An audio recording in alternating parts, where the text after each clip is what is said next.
Hi guys, how are you? How do you do? Wait. Today is that day. We were in Dera today, and I wanted to make a quick stop here because I miss you guys very much. And if you're new here, hello, my name is Cecilia, or Bucket List says. I do travel vlogs, I do things that are on my bucket list, and I also share with you my life in Germany.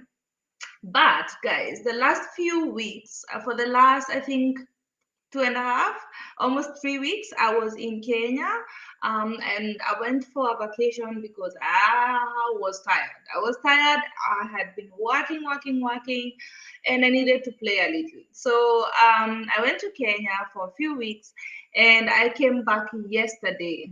So a lot of people were asking me, how did I manage to go to Kenya during the pandemic? What was needed from me? What happened after I got to Kenya and there was a lockdown, how it affected my vacation, and all of that good stuff. So, guys, I wanted to share with you a little bit about that. Um, because I know a lot of you have questions. So, how have you guys been? I've missed you all so much. I have my glass here of rosé, and I'm alone right now, waiting for you guys to come in and to give this live stream a thumbs up. And yeah, and I want to share with you all of that, guys. So I'm waiting for you to come on in, ask your questions, I'll answer them for you. And if there is anything else you want to know about my vacation, I'll be glad to answer. Yeah, so 2.5 weeks I went to Kenya. This was like the shortest time I've ever been in Kenya. The shortest, because normally I go to Kenya for a month. And the last time I was in Kenya, not this one, the other time I was there for almost 2 months. So yeah, mostly I go for at least a month or two. And this time I could not get 2 months. I could not get one whole month. So I took what I got, guys. And what I got was 2.5 weeks of being in Kenya. And yeah, and I saw my family. So I don't know. I don't even know where to start, guys. That's why I'm waiting for you to come and tell me where to start. Where do I start? Tell me, guys, how have you been? How have you been? I would like to know. Have you been all right? Hi, Akot. Hey. Nilifika. We? Sijaikimbia hivyo, Akot. I've never run like, hey. I love you remember the stress I had with my luggage, Akot. Kumbe, my thingy had changed itself from kgs to pounds. Yeah. So it was weighing my luggage in pounds, and that's why I was so confused. But there was nothing wrong with my luggage. Actually, the other stuffies I would have easily taken them in the bag. You know what I mean, Akot? So how are you guys? How have you been? I'm back home, feeling good. Slept in my bed today. You I missed my bed, and I saw my baby. I had not seen him for 3 weeks, so I had to see my baby. And now I'm here having a glass of rosé, waiting for you guys to come in. Akot, please send me that YouTube video before you post it. I want to see it. Sijaiona venye niliona.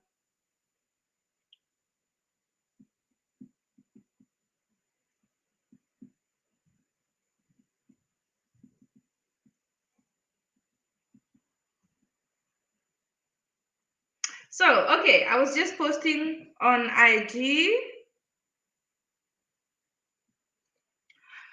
Yeah, so how are you guys? How have you been? Thank you so much for joining me. I am back in Germany. I was in Kenya for 2.5 weeks. Um, Rose, bado niko kwa holiday mode. Akot. And yeah, if you're new here, my name is Cecilia, or Bucket List Says. I do travel vlogs, I do things that are on my bucket list, and I also share with you my life in Germany and in Kenya. So, right now we're going to talk about Kenya and Kenya only. Hi, Damaris, how are you? Thank you so much, sweetheart. Thank you so, so much. I missed you guys. I missed everything about my normal life, my normal day to day. Vacation was good, but we always have to go back to our comfort zone. And right now, I'm in my comfort zone. You see, I'm even in a dera, guys. I'm still in my dera because we're doing it like that today. We're at home chilling. So, how have you guys been? So, if you do not know, I was in Kenya 2.5 weeks ago. Oh, no, for 2.5 weeks. And I came back yesterday. Akot is my witness, Akot TV. I came back yesterday, and a lot of people have been asking me, oh, how did you go to Kenya? How did you manage to travel during the pandemic? What was different traveling with COVID? What happened that was different? What the airlines different? Was the ticket more expensive? How did you manage in a lockdown in Kenya? What was different? Did it affect your vacation? So those are the questions I'm going to be answering today, so that you guys have a little bit of an idea how my vacation was, or how it went, or what I expected out of it, if it happened or not. Hi Gina, how are you, sweetheart? Hello, beautiful Mister. Thank you so much. You didn't look like a 13-year-old. Thank you so much, Gina Mom. Thank you so much. I missed you guys so much. I miss you so, so, so, so, so, so much. I hope you're doing well. Gina Mom, how are you? Damaris, how are you? I got TV, I saw her, so I know how she is. Who else? Who else is up in here? Thank you so much, guys, for joining me. So let me know any questions that you may have. Hi, Winnie. Hey, Winnie Piamo. Thank you so much for coming, guys. I missed you so much. I cannot even say. I can't even explain, guys. I missed you really, really much. Okay, so those are the questions that I got on IG. People asking me, how was the lockdown in Kenya? How did it affect you? And all of that other stuff. So let me start from the beginning. How was traveling during COVID? Okay, so guys, I had not traveled during, I mean, before they closed the borders, I was in Geneva. You guys know that. And I was expecting also some kind of, special treatment during travel in the train or at the hotels, all of that. I expected them to react differently. But I told you guys, Geneva was normal. It was normal for me. Nothing happened that you could tell that there's COVID, except for the disinfection of hands and wearing masks and all that. Okay, so when I was going to Kenya, I did not know what to expect because I had not traveled during COVID. But I had already purpose. It doesn't matter what they need from me, it doesn't matter what I need to do. I'm going to Kenya. That was my plan. It does not matter if I have to stay in quarantine for a month when I come back. I was ready to go to Kenya, guys. That's how bad it was. So I wanted to go home. We had lost a few people in our family. I wanted to there are people who I still wanted to, kind of, how can I say that? I still wanted to be there with people while they were still mourning. I did not want to go home after everything is done and I'm like the only one mourning. I don't know if that makes sense. So I still wanted to see my family. I wanted to be at home. I needed to change location or to change environment because my head was just busting. I can't even tell you guys. You guys know in 2019 I traveled in a new country every month. So from that to 2020, not being able to travel, I really, really needed it. So I had to go to Kenya. All right. So let's start with the flight. Was the flight more expensive than normal? No, it was not. I think I paid my flight 780, 780 euros. So that is not more than normal at all. I'm not saying it's cheap, but it's not more than normal because I went in March.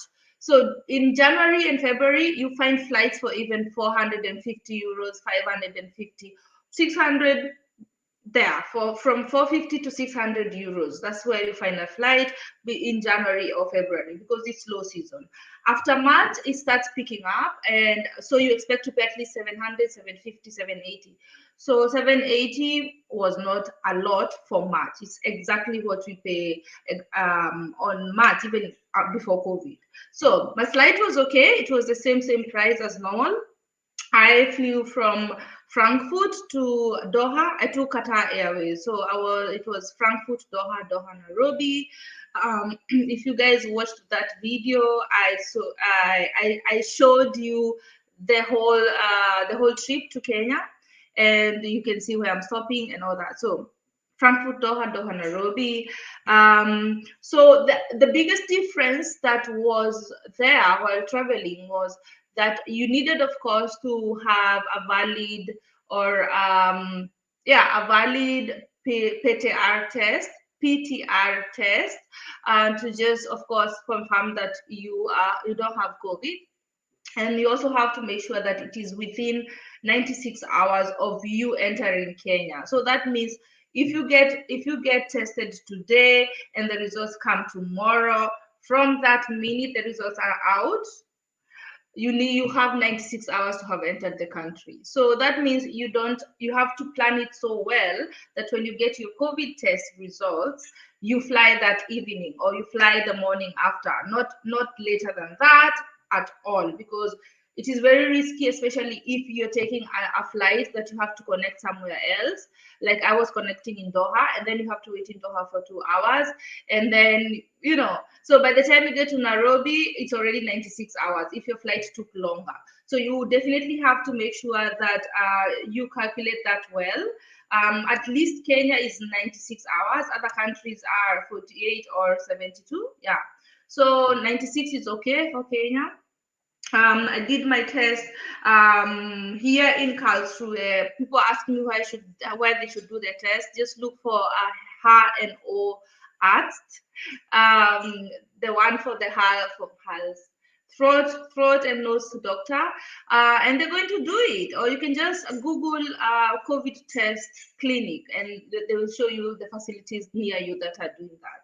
So make sure you tell them when you go to test for COVID, make sure you tell them it's for traveling. Then they will know exactly how to do it and when to make sure that your results are out. All right. Most clinics in Germany are taking at least 48 hours for you to get your results. So you still have to factor that in when making an appointment for your COVID test. So that is the biggest difference before I even thought about traveling. The biggest difference between these and the other times you travel is the fact that you need to calculate your COVID test results when they're coming out and when you're flying in order for you to make the 96 hours. Okay. So if you watched my movie, oh God, if you watched my vlog on, I've been watching too many movies. If you watched my vlog of how I came from Germany to Kenya, the flight, you'll also see a few things that I'm talking about the flight. And I was saying that people were way friendlier than they normally are. I'm telling you, from the train, you know those guys that come to look at your ticket in the train. You guys, the guys that live in Germany know what I'm talking about. So they'll come and just check your ticket and go and check your ticket. Guys were so friendly, like, how are you, madam? How is your day? Where are you going to? Let me see your ticket. Those that live in Germany know that is not normal. Like, they're always like, ticket. And then you give them, and that's it. It's not like, how are you? Good morning. Are you okay? Should I put your bag somewhere else? And I was like, what is going on here? They were really friendly. And then I got to the to the airport in Frankfurt. And what I did not know is that I needed to have printed my COVID test results as hard copy.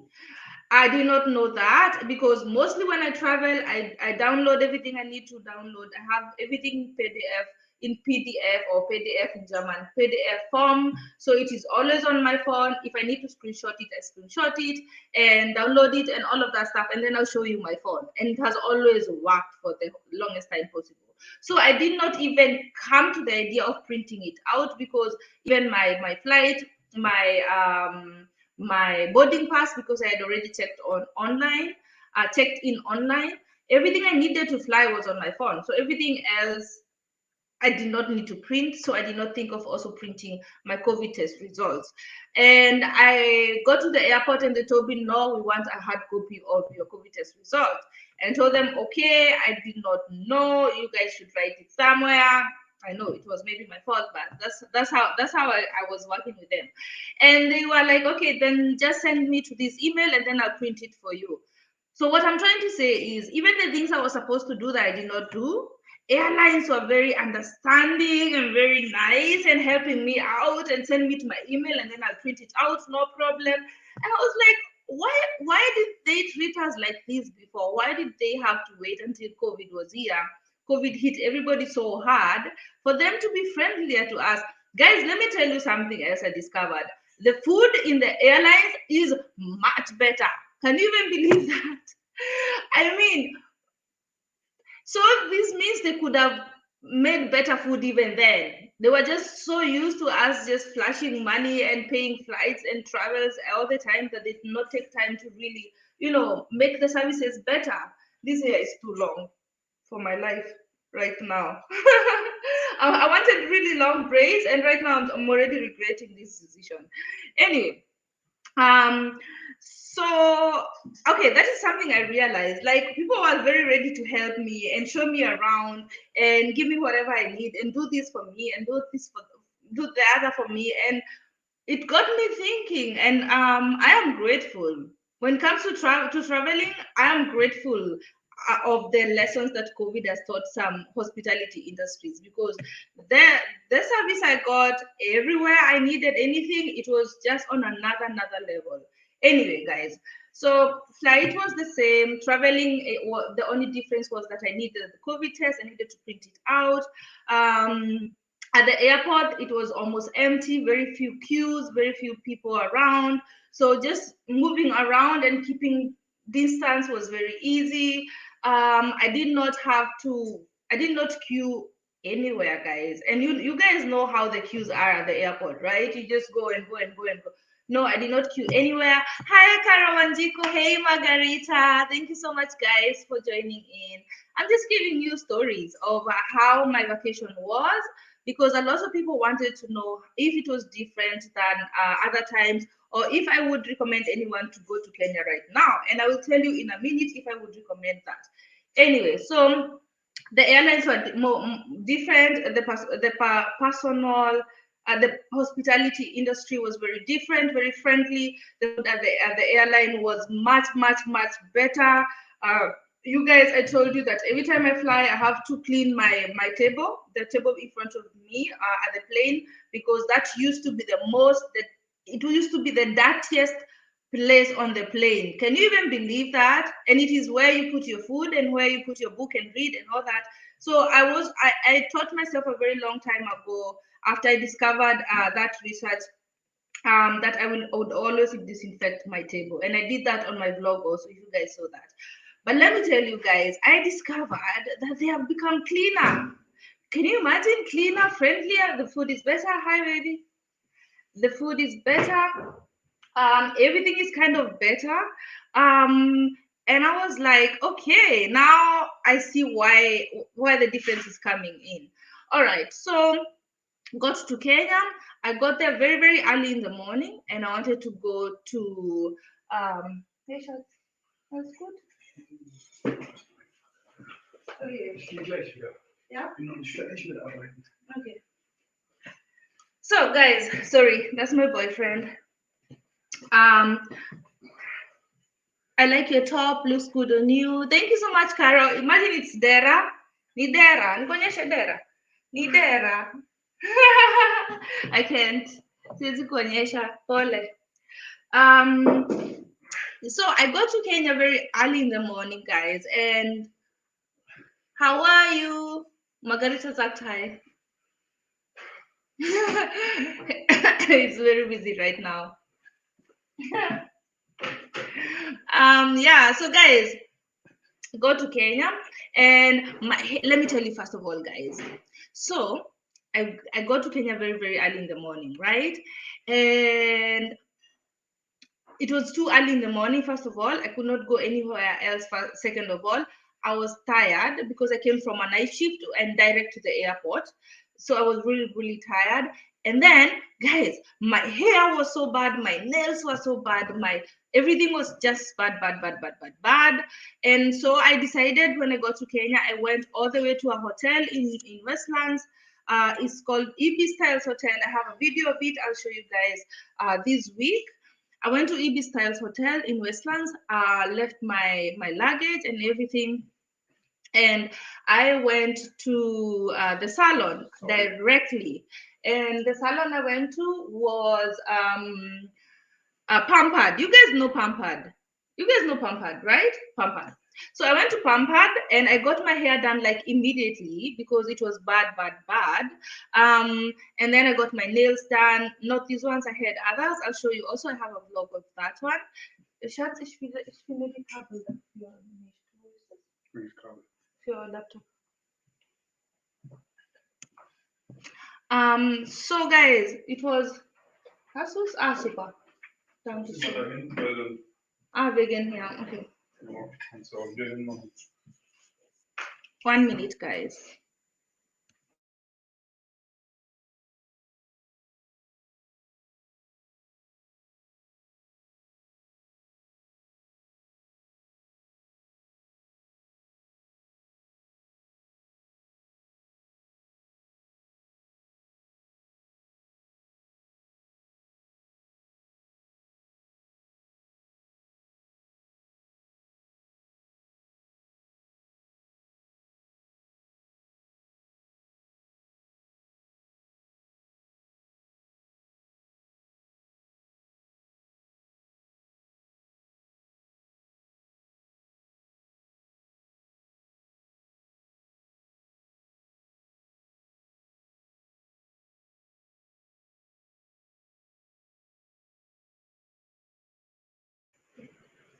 Yeah, so guys, sorry. So sorry.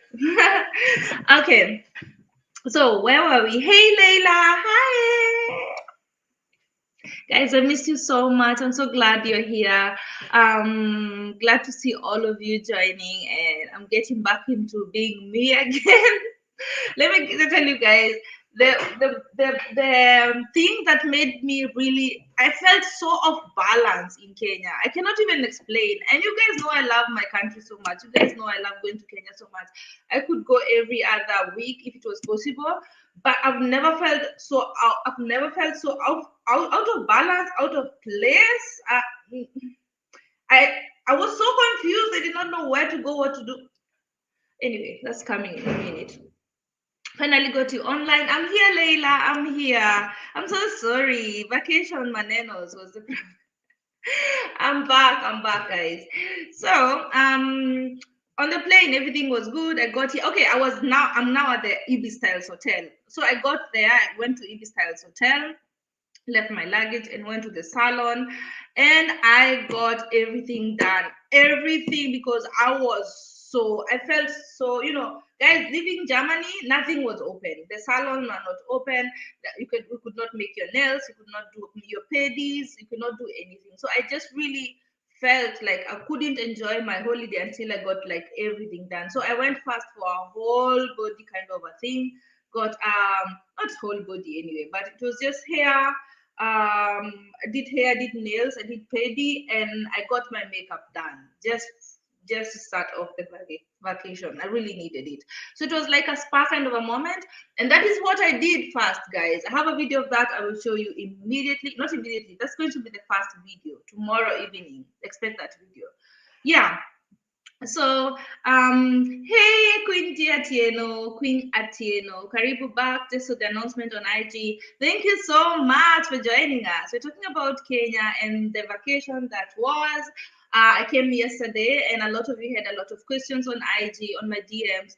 So I thought I'll just do a live stream, say hi to you guys, see how you've been, see what you're doing, see what you expect from me, and talk about all of those questions. So yeah, where were we? I got my hair done and everything. So my plan was this, guys. My plan was I get to Kenya, I go and visit my whole family first, even if it's just one day each, and then come back to Nairobi and have at least I still have 1 week to do my things, to do my vlogs, to do my meetups, to do some live streams, some interviews. I had a big list written, right?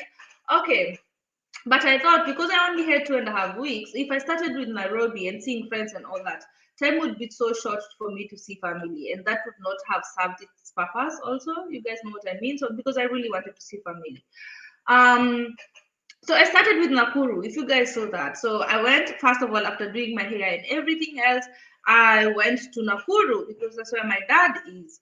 And we spent some time with my dad and his wife, or my mother-in-law, and um and with my brothers, because my brothers came with me.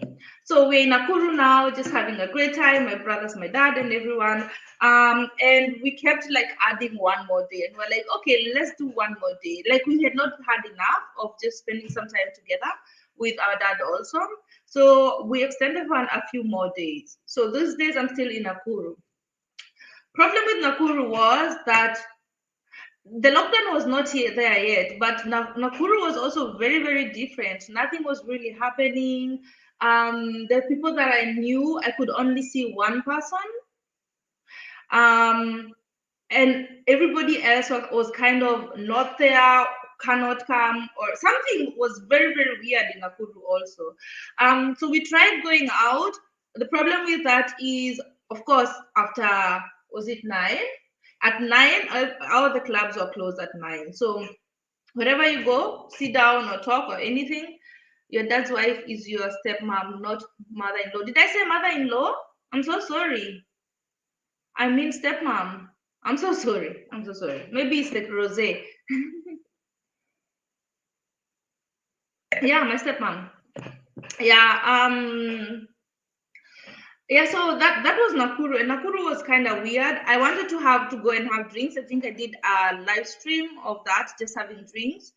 And the problem was you could not just have drinks and relax. It was like you have to have drinks while looking at the clock like this, because at 9, wherever you be at 9, all the clubs will be closing, and then you have 1 hour to get from where you're having your drinks to get home, and make sure that the jam doesn't, the traffic jam doesn't stop you anywhere for too long, because if that happens and you're not home at 10 p.m., there they were, police everywhere. Yeah.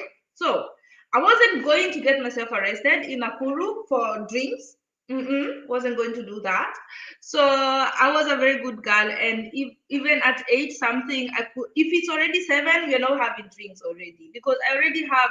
I don't want to drink or to have some drinks while I'm looking at my clock the whole time. That was not fun at all. So most of the times we had to buy drinks and take them with us, home, so that we can continue having drinks at home. Problem with that, I cannot drink like that at my dad's place. I'll have a glass of wine or two, but the kind of party I want to do, I cannot do that at home with my dad and my stepmom. So I had to be a very good girl, and I was. And I had 2 drinks every evening, or 1 drink, and watched a movie, or had some music, or we made spaghetti. You guys saw that spaghetti live stream. And that was it. And then we just start the night away, my brothers and myself. That was Nakuru. After Nakuru, after I done, because I have aunties and uncles in Nakuru, I visited all of them. An afternoon each. I was doing an afternoon each, evenings having drink at home like that. So I visited them. There was nothing new there, just the same old, same old. I think I also did some live streams while visiting by both of my one of my aunt, and the other one is like my mom. I think I showed you guys that. And that was Nakuru. And then I left Nakuru, or we left Nakuru, my brothers and myself, and we went to Thika. And I also did a live stream of that. Let's go to Thika live stream. And Thika is where everything started. The whole lockdown where happened when I was in Thika, and not in Thika town. I was at my grandmother's place, which is in Muranga. Are you guys still with me, or am I just talking to myself? Kuinjia tieno, unanichekelea, nichekelee tu. Kichwa imejaa jet lag na lockdowns na rose. I can't help. How are you guys? How have you been? What have you been up to? Niambieni mmekuwa mkifanya nini? What have you been up to?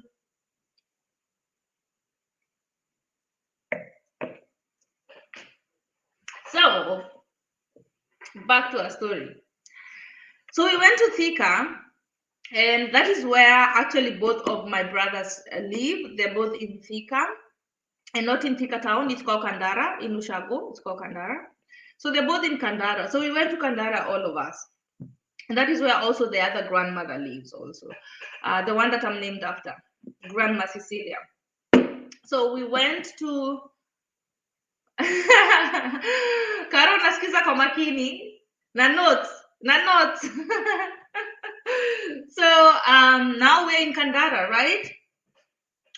And in Kandara, I was just, guys, let me tell you, everywhere I went, I was just sleeping. I needed sleep so bad. I did not even apologize for it. I just told people in advance, I want everybody, I am going to sleep. Nobody wake me up. I did not want to be woken for nothing. I did not care if there was fire or thunderstorms. Just don't wake me up. And nobody woke me up. They were so nice to me. Under lockdown, nothing. Nakwambia. I understand. There's nothing to do. And let me tell you, I was in Kenya and there was still nothing to do. It's just unbelievable. Yeah, so I see you, Carol. I see you. So in Kandara now. My grandmother, I told you guys that she has a lab. She has her own lab. She still goes to her lab. And she told me the jobs right now in Kenya or businesses right now in Kenya are very, very slow. And then she was like, I'll just stay at home with you because you're here. And if they call me, then I'll go and, attend to my patient and then come back because it's not so far from my house.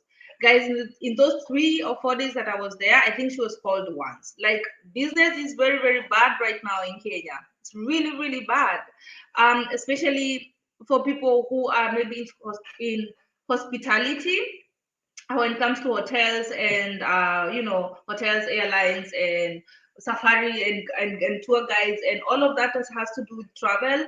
It's really, really, really bad.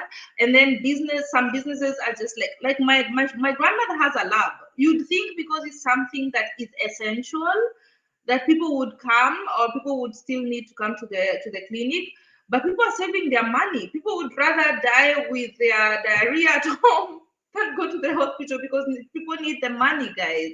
So it was really, really hard to watch some things happen in Kenya, guys.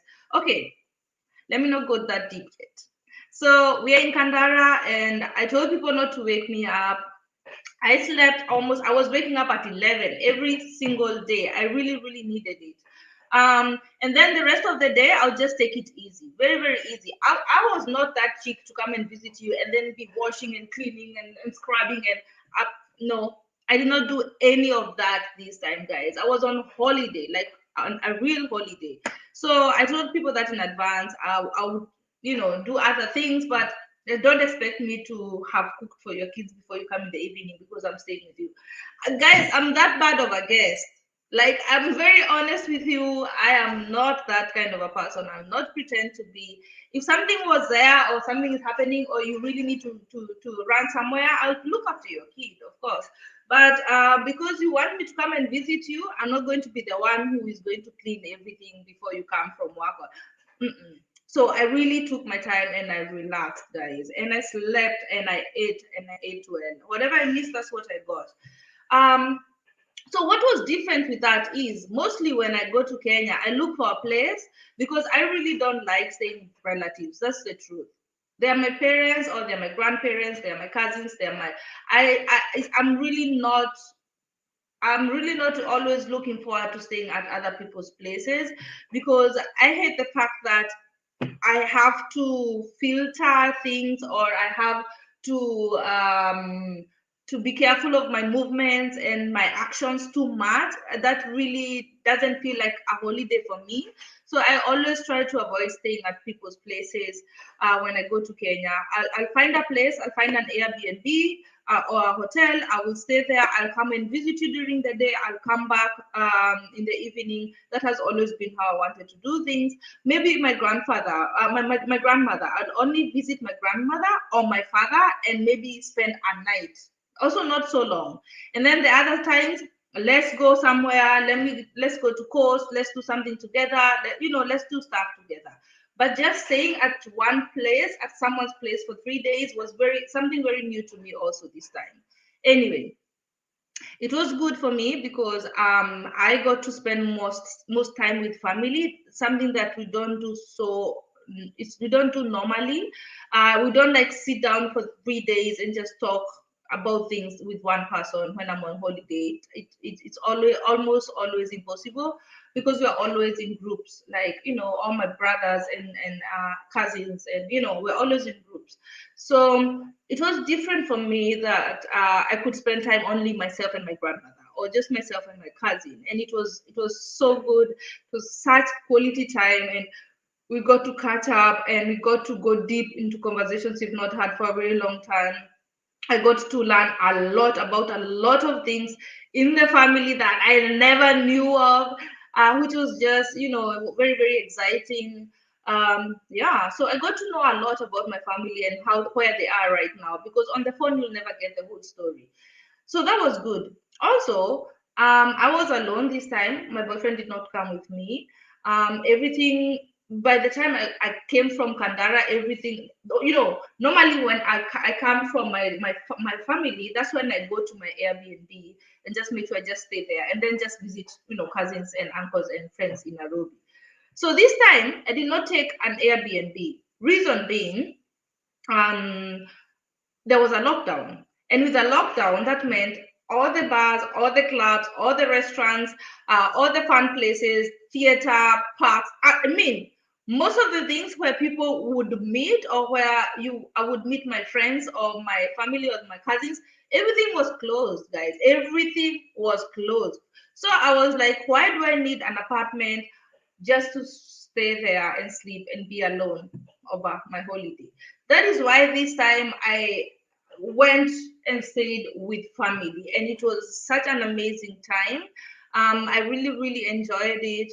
I it was just special to me, very, very special to me.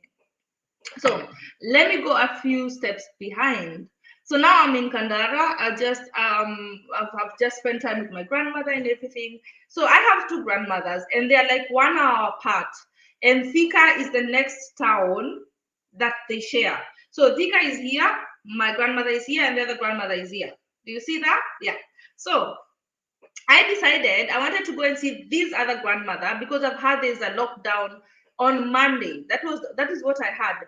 I had on Monday there's a lockdown, and it is Saturday already. So I thought, let me go to the other grandmother as soon as possible, because I don't think I'll have time after the lockdown to go and see her. It will not be possible anymore. So I had to just immediately just decide to start packing and go to the other grandmother, so at least I can see her for a day or two before the lockdown on Monday. So, hi Irene. Hi, how are you, sweetheart? Thank you so much for joining. Karibu sana. So, we're talking about my vacation in Kenya and what was different, and people had a lot of questions, and those are the questions I'm trying to answer right now. So, karibu sana. Guys, please check out Irene Zab. I would like to know, Irene, you're new here. I want to see what you have been up to, and if you have a YouTube channel, let us know so we can come and support you. Hi, Ask the Nutritionist. Hi, Nduta. How are you? Thank you so much for joining us. Yeah, I came yesterday, and I'm just telling you guys about my trip and what was different. So where were we? We're in Kandara, right? And I've decided to go to the other grandmother who is in Gatanga. Everybody knows Gatanga, even if you're not from Central. From Gatanga. So I'm coming from Kandara, going to Gatanga to see my other grandmother so that I can be at least with her for a night or two before the lockdown. And everybody has told me that the lockdown is on Monday evening at 8 p.m. Good.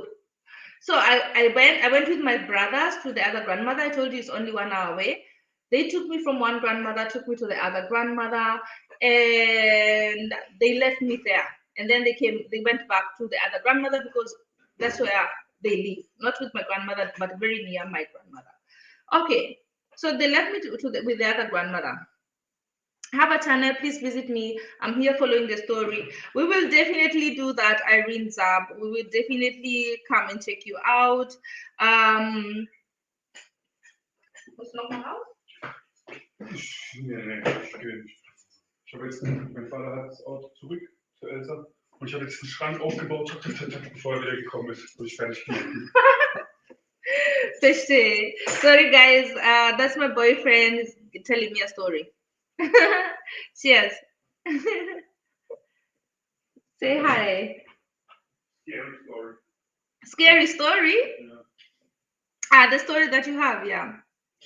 So wait, Irene, I just want to follow, to subscribe to Irene before I forget, guys. Please give me a minute. Okay, I see you. There she is. Guys, please check her out, Irene Zab. Check her out. Irene, I'll watch one video first before I subscribe, and then I will subscribe. Guys, also please do that so that it can stick. Don't just subscribe. Subscribe and watch a video for at least 5 minutes. Yeah. And also, Irene Zab, please check out Ask the Nutritionist. Check out Queen G Atieno, Margarita Oyaro. Who else is on YouTube? Gina Mam, not yet. Gina Mam, are you already on YouTube? Check out Akot TV. Who else? Nani nimesahau ako YouTube? Who have I forgotten? Tell me, guys.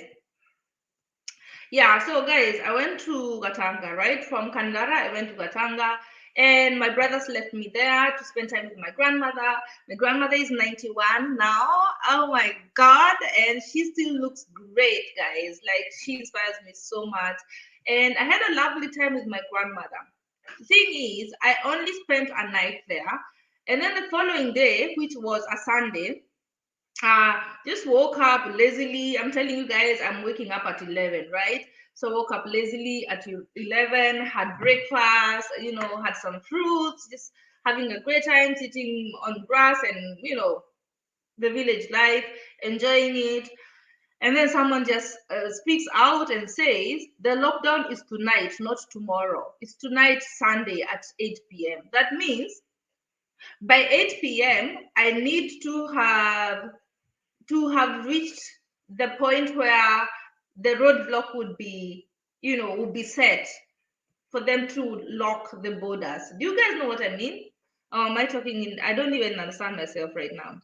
So I needed to make sure that by 8 p.m. I had crossed the roadblock, or where they're going to place the roadblock, because everybody was very, very sure that they were going to be so strict this time that it wasn't going to be possible for you to cross the border from, you know, from the outside region.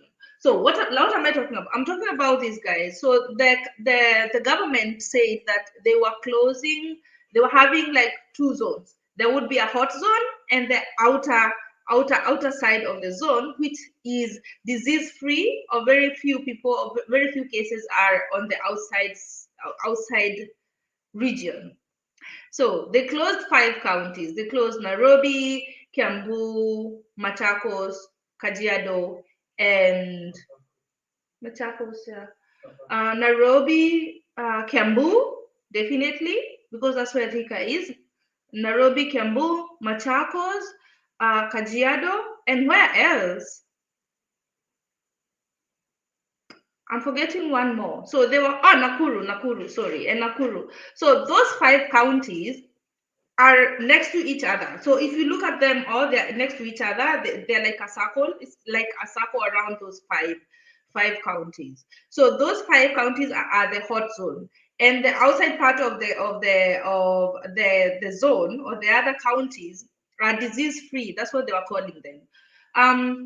So I had to definitely be inside the circle by 8 p.m. that evening because that's where the airport is. And I wasn't going to get stuck in the village or at my grandmother's place until the day of flying to Germany, because that would have been possible if I had stayed at my grandmother's place until the very very last day and then gone to the roadblock and showed them my flight. That would have been possible. That would have been okay. I could have come to Germany, no problem. But I could not leave the village, or I could not leave my grandmother's place any day before my flight day because they would not have let me. They would have said, I'm leaving the zone to go to a more dangerous zone and then just walking around and doing stuff. That they did not want. So the only option I had is to make sure I leave by 8 p.m. or stay until the day of my flight. But I knew there are still some things I wanted to do in the city in Nairobi. I wanted to see my cousin in Nairobi. I needed to see one or two friends or do a few things in Nairobi that I wanted to do. I wanted to go to 2 or 3 offices also that are in Nairobi, which was very, very important. So I had to leave. So can you imagine you're just like, okay, let's chill. What are we eating tonight? And then someone drops this bomb on you. No, they have decided it's not tomorrow. They're going to close the borders today. So my trip at my grandmother's place, or my visit at my other grandmother's place, was cut short abruptly, rudely by these government laws.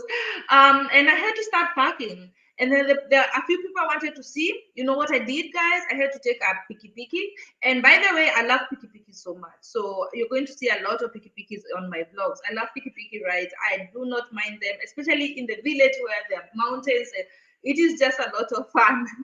By the way, let me know in the comments below who fears piki rides, or you just cannot stand them, or you cannot do them, or you've never done them. Let me know down below. But I love piki rides so much. So I took piki rides, went and visited 2 of my other aunts that I had not seen because I thought I had time. See them very fast, give them a high five, have a cup of tea at their place, and then leave. That's how my vacation on that day was. So it was a very very stressful day for me, guys.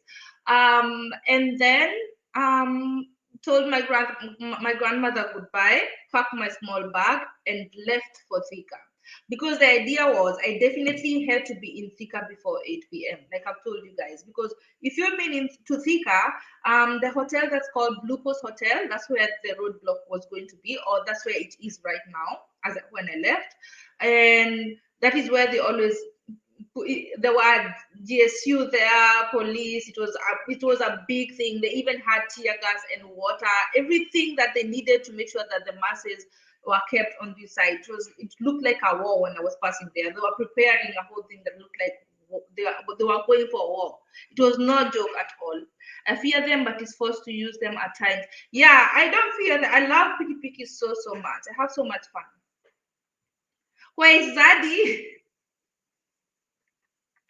Gina. Imagine hata mimi sijamuona bado. Ama namaanisha mgani? Najua mnamaanisha sijamuona bado. But naenda kumtafuta baadaye after this live stream. Yeah, so I left. I had to leave very, very early. And I did, or not early, very, very fast. And I did, and I just passed the Blue Post Hotel at 6:40 something, maybe 6:45 p.m. That's when I passed Blue Post, and I was like, I'm past that. It was crazy. It was really crazy, Luta. The things that they were putting up there, they were no joke. I'm also a piki fan, especially how the wind blows when riding on it, but it's also scary sometimes because of how they ride them carelessly. Yes. Hi, Zaddy. Who are you talking about, Gina? Which Zaddy? Wako wengi? Which one?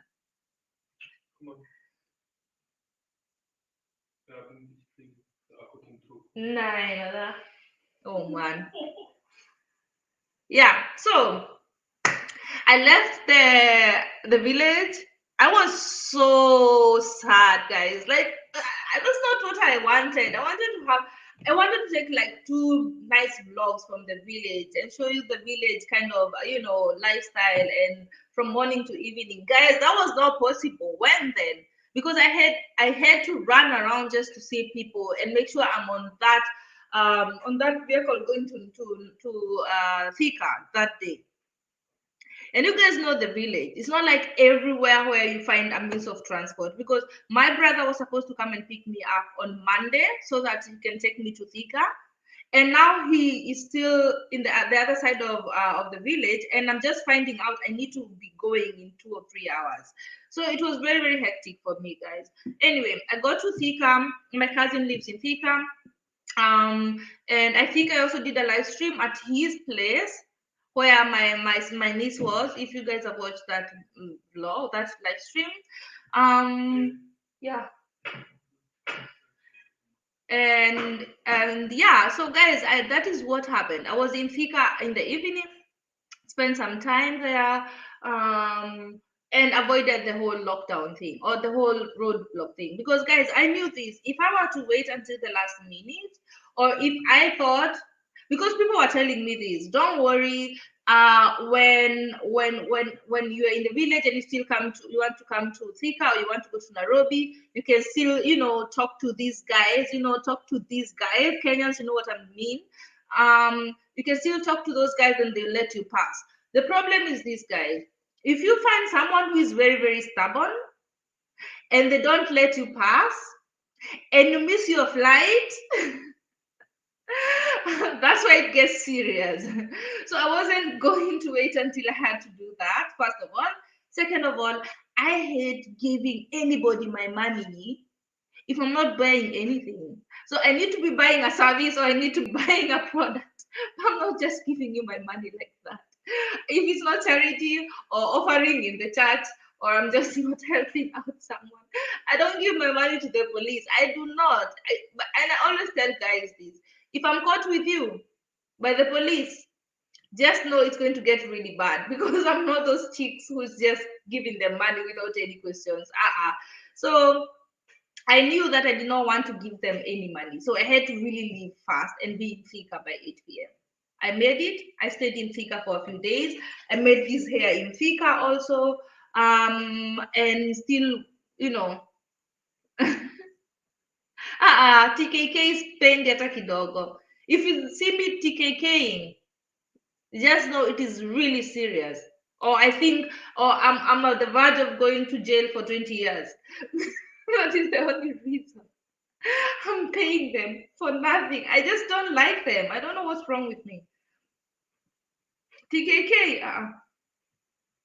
So, guys, you guys know what Quintia Tieno means. Hi, Sibia. Sibia, nina vita na wewe kwanza sana.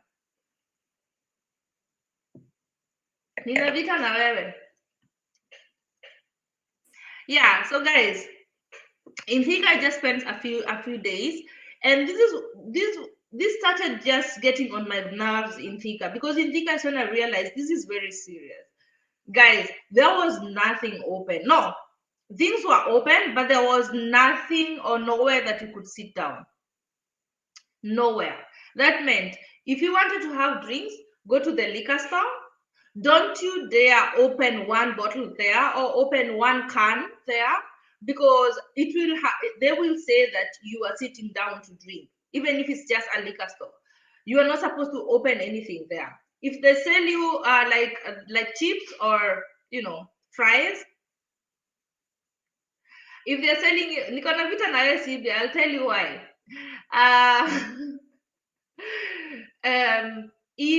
If they're selling like fries, you cannot just take your fries and then start biting them at the hotel or at the restaurant. We call them hotel in Kenya. At the restaurant, you cannot just start eating your fries, because they say that you're not supposed to sit anywhere to eat in Kenya. Those are the rules of the lockdown. So guys, can you imagine you are in the city, you are hungry? What do you eat? Where do you eat? It's not like, let's say, in Germany or some parts of Nairobi, where you'll find a park and sit down at the park or on the grass and have your meal. It was just so hard, guys. I don't know what to tell you. It was really hard because all I wanted is sit somewhere, maybe ask for some nyamachoma and a drink, and that's it, and enjoy the day, and then go to something else, go do anything else or another activity. It was not possible, guys. That is how I saw how serious it was as I was in Thika. And then the biggest problem came. I want to meet people. How do I meet people? I wanted to do a meetup. You guys remember asking me to do a meetup. I wanted to do a meetup. How do I do a meetup? Where? Everything is closed. We cannot go to a restaurant. We cannot meet in a bar. We cannot meet in a club. I don't have my own place that I can invite people to. There'll be no. We'll have to carry meals with us. It was just weird. It was really really weird, guys. And even when you like something, or you like maybe some meat on the road, or you think you want that chicken or that, you have to take it with you all the way to the house, even if you're not planning to go home, all the way to the house or to where you're staying, in order for you to eat that meal or to have that drink. Guys, it was really really hard. And then something else is, I was used to wearing masks here, but in Kenya it felt very weird because there were places where you could, places where you could not, and it's not because of safety. People are just really afraid of the police. And I also met a few people who are like really really paranoid with the whole thing, the whole COVID thing, which I understand because it has affected a lot of people. But I kind of met a lot of really paranoid people this time in Kenya, like really shaking and don't come near me and put your mask on before you look at me, or just really ooh, which I did not expect in Kenya. I don't know. Um,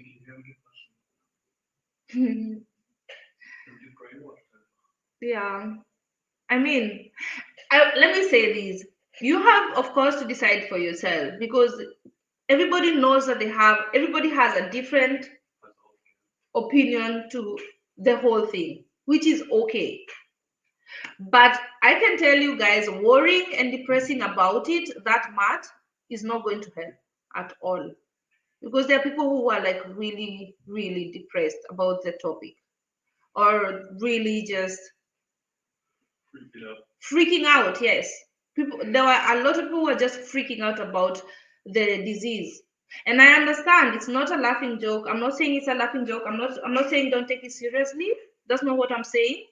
But um, people have become very paranoid, and it's actually, I was telling someone, it is making the whole situation worse when you worry that much about it, when your heart beats very fast when someone comes near you, or you're sweating when if someone just takes their mask off for a minute, and you just, that worry can get you more depressed and give you more symptoms than even the disease itself, because that's when people think that they have the disease, because they are just constantly only thinking about it.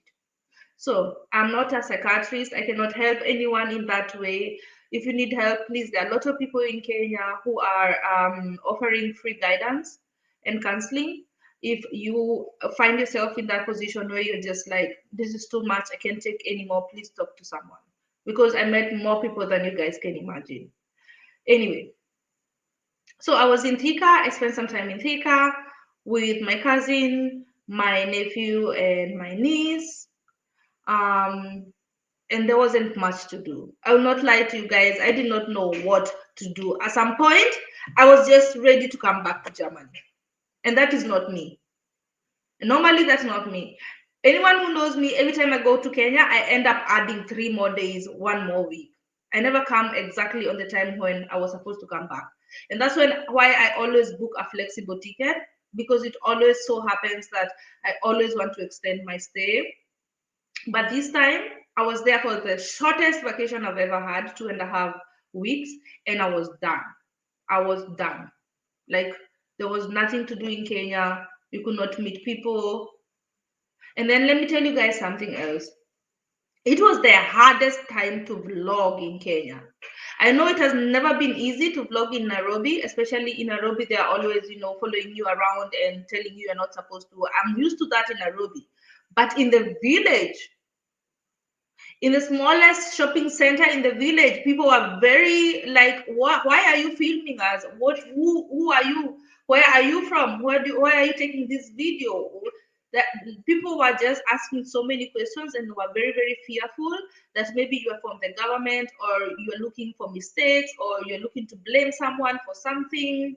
Um, it was a very weird state of mind of people, especially just seeing you with your phone up. And I had to be very careful. I had to ask a lot of people for permission before starting. Normally, I'm very like, I'll just film. If anyone has any problem with it, and they tell me not to, then I'll stop. Of course, apologize and all that. But normal times, I just do it.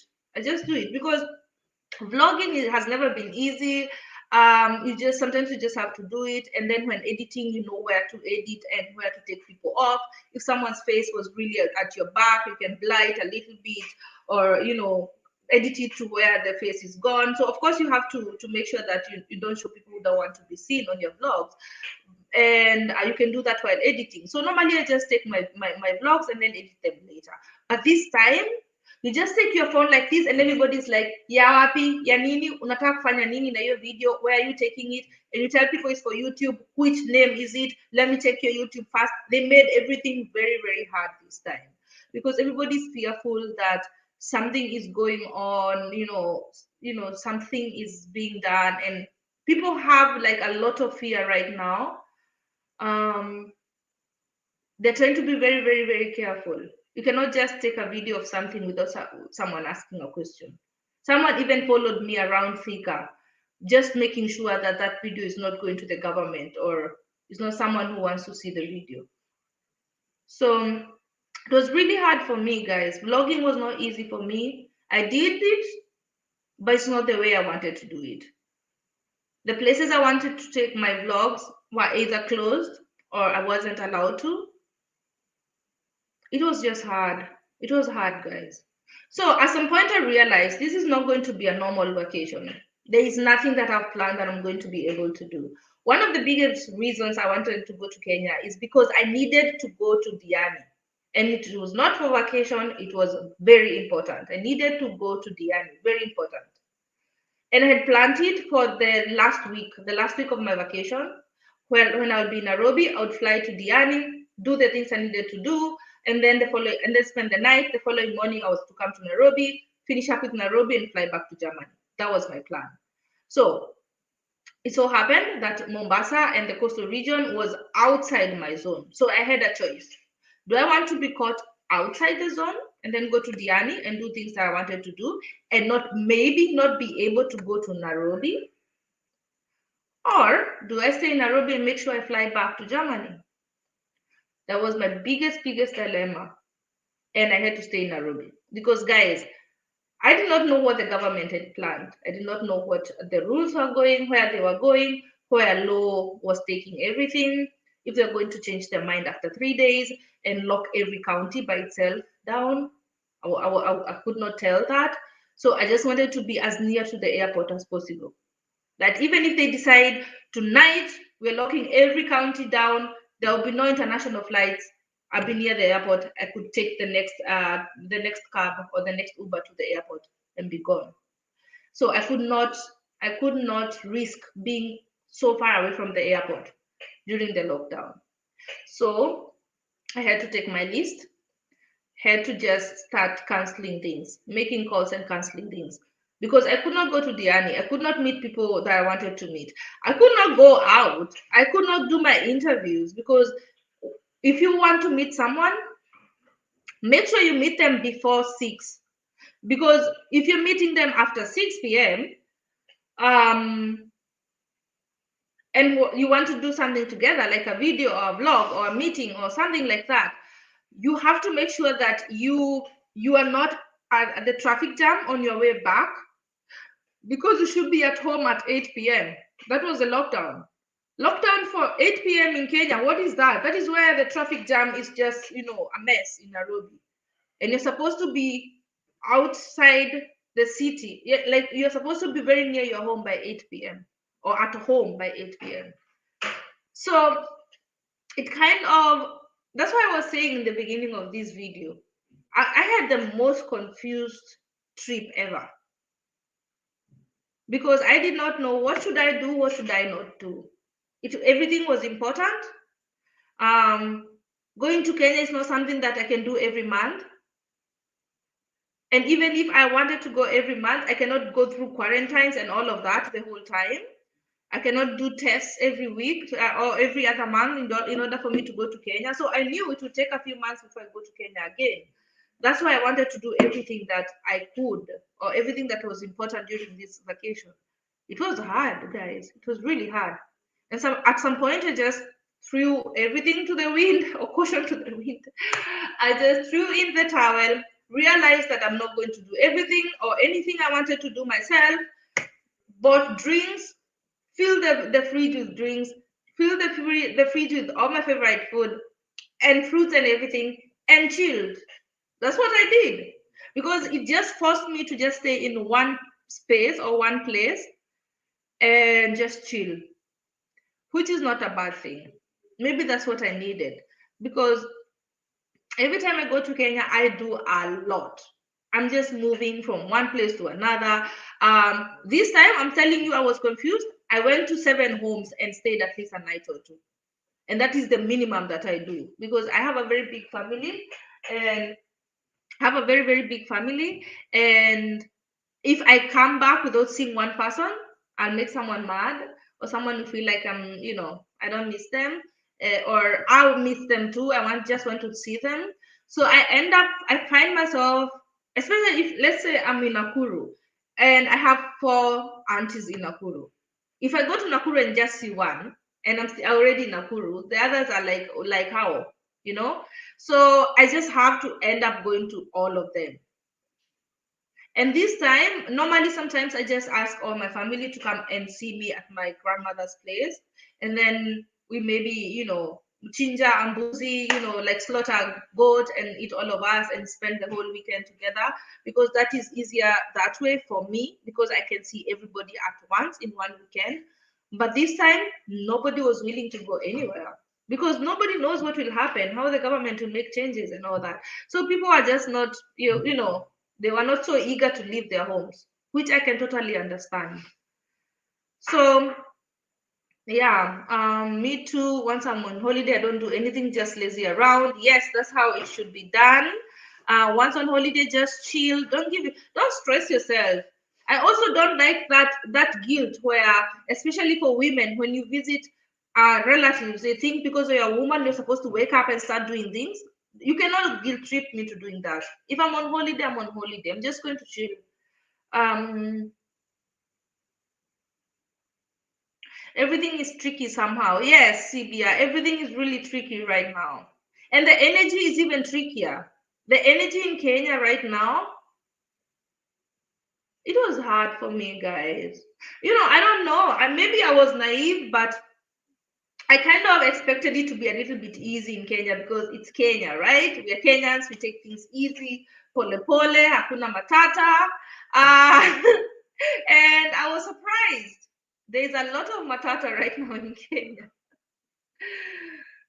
How was the PCR test before you came back? Was it easy? How long should you quarantine here in Germany?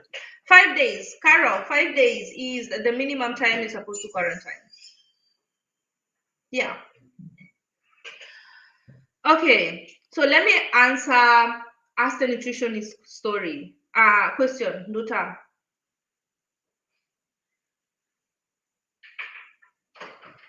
Yeah, Cynthia, I'm telling you, I'm not, I always hated that something happens and all of a sudden you find yourself alone and there are like 3 guys or 5 guys and it's assumed automatically you should know what we'll all eat. I hate that. I hate that very, very much. So this time I was telling people and I was telling them point blank, don't leave me expecting that you'll find things all cleaned and all scrubbed. I'm not that person. Because if you allow people to do that, guys, you'll never be on holiday. You go on holiday and have to dig the whole shamba and wash everybody's clothes because you're the woman at that time in that place. So organize yourselves, even if I'm at your place. Assume I'm not here. Assume I'm still in Germany. Oh my God. Okay, let me continue.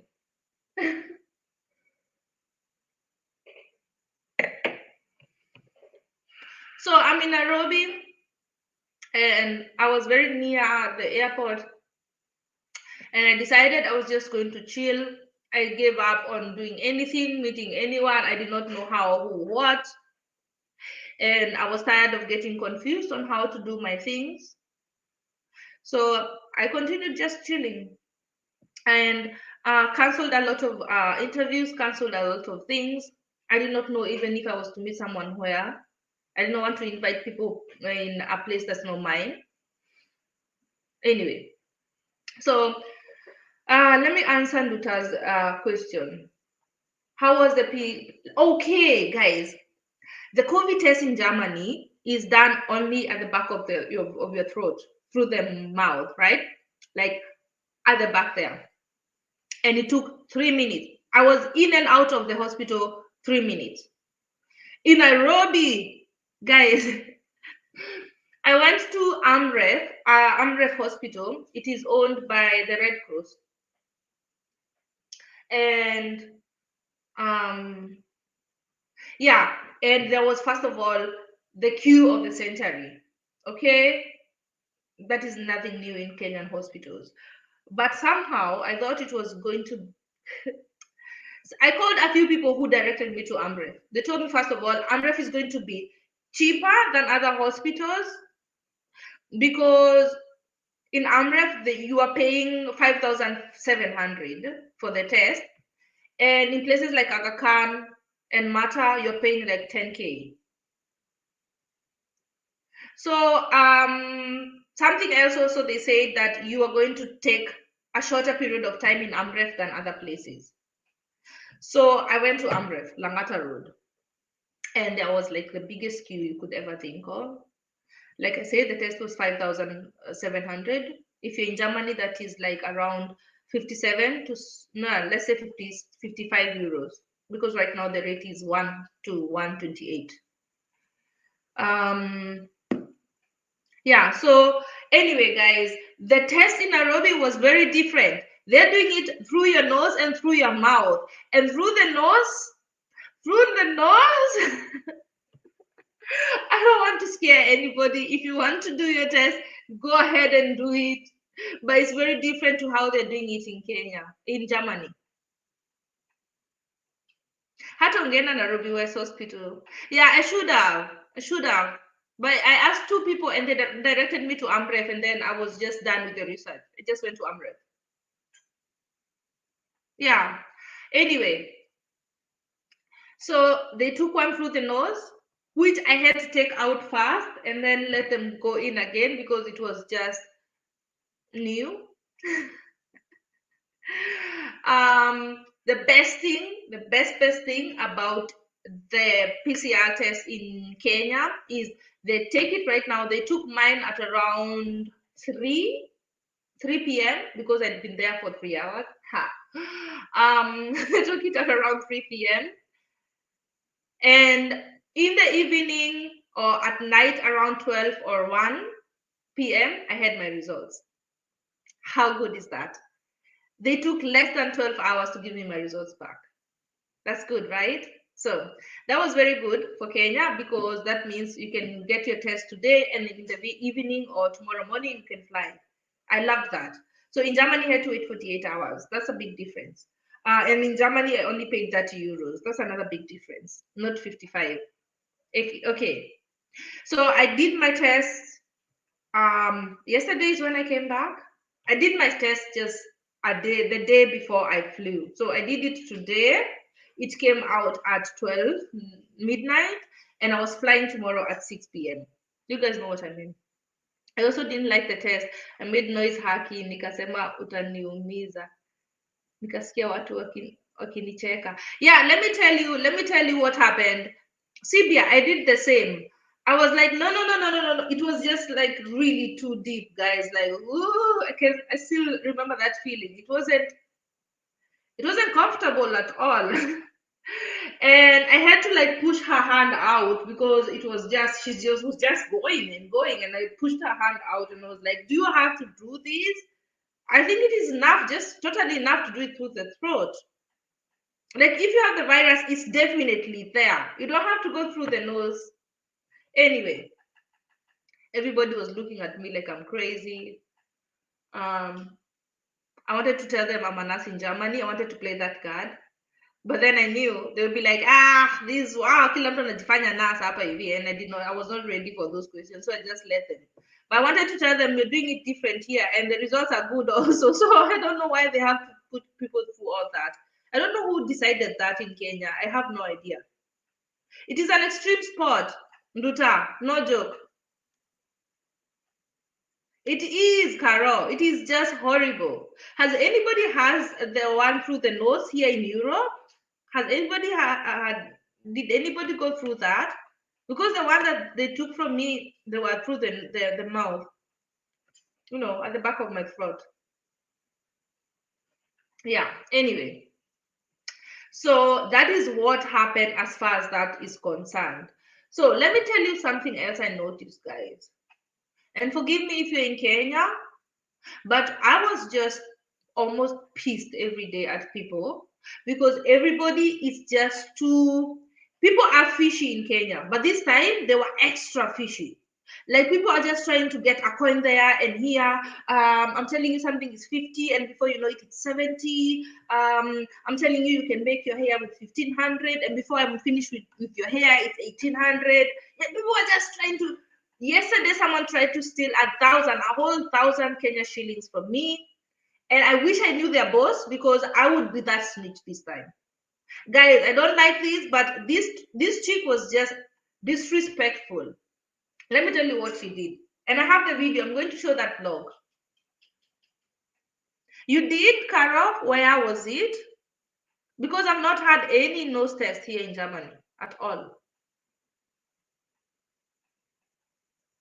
Exactly, Queen Sibia. Also Queen Atieno. You're supposed to choose either nose or throat, but not both. In Kenya, they're doing both, compulsory. It's weird. It's really weird. Like you have to. It was really weird. Anyway, it was not the best thing at all. So I wanted to tell you this story, and I'm going to definitely put it on the vlog because I was really mad. So I go to a supermarket in the river. I'm not even going to censor or filter anything. If they find this video and she gets fired, well and good. Really, I'm not a snitch, but this one really got on my nerve. Okay, so I wanted to buy Royco, a few last minute things. Someone sent me a few things I also wanted to pick, and then put them in my bag, pack, and be ready for the airport on the same morning that I'm flying. I'm flying in the evening at 6 p.m. and I went in the morning to the supermarket. Yeah, so I'm at the supermarket. I've taken a few things, and then she gets to my pilau masala. You know the pilau masala thingy. She gets to my pilau masala. There were two of them, mine and someone else's, and she tells me I cannot find the price. You know the price that they put on the scanner, like tit tit. You know that one. So the pilau masala did not have a tag. That's what she said. Okay. So she was like, it doesn't have a tag, but I'll just ask my colleague to go upstairs to the store and look for the tag for us. And I was like, okay. So I waited. So I'm waiting all this time, thinking they're very genuine. They're going to look for pilau masala with a tag, or to look for a tag for the pilau masala so that she can scan it and I can pay and go. But I'm just stuck at the counter because she has already tipped everything else. The other line is waiting behind. She has already tipped everything else, so she could not give me the math for that and then later for the other. So we just waited. So everybody's waiting for this guy to come from the store. And then the guy comes very fast, very professional, very, very fast. And he's like, yeah, it is 180, the pilau masala. Okay, so two of them were supposed to be 360, right? So the rest of the, oh God, I I have receipts. I have receipts. I have receipts. I have receipts, guys. Let me show you. When there were many cases of COVID here, we were tested through the mouth and the nose. Oh, okay. So they're doing that as an extreme way of testing. Okay, I understand that. Look at my Dera, guys. I have a Dera. I love Dera so much. Let me show you.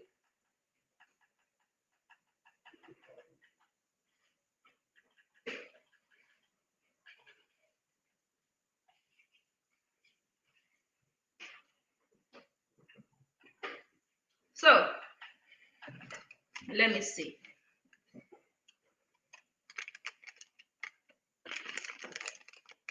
So, guys, this is what happened. This is what happened.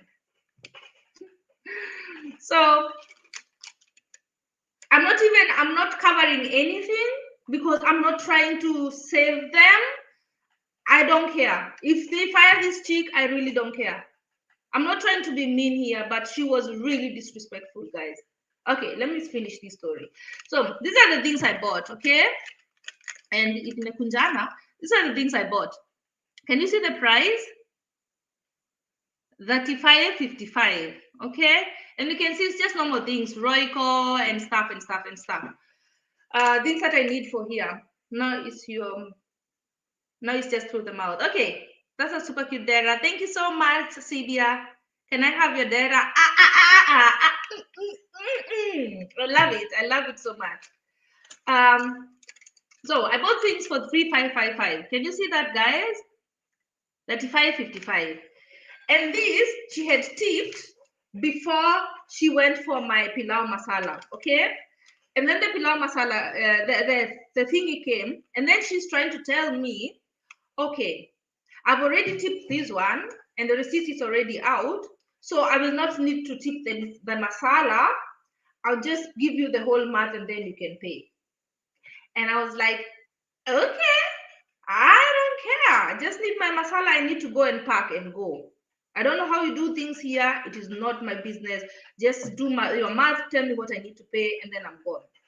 And then the chick takes this paper, the same one, yeah, and it's 35.55, like I've showed you guys, goes on the back here and adds 380. Can you see that math?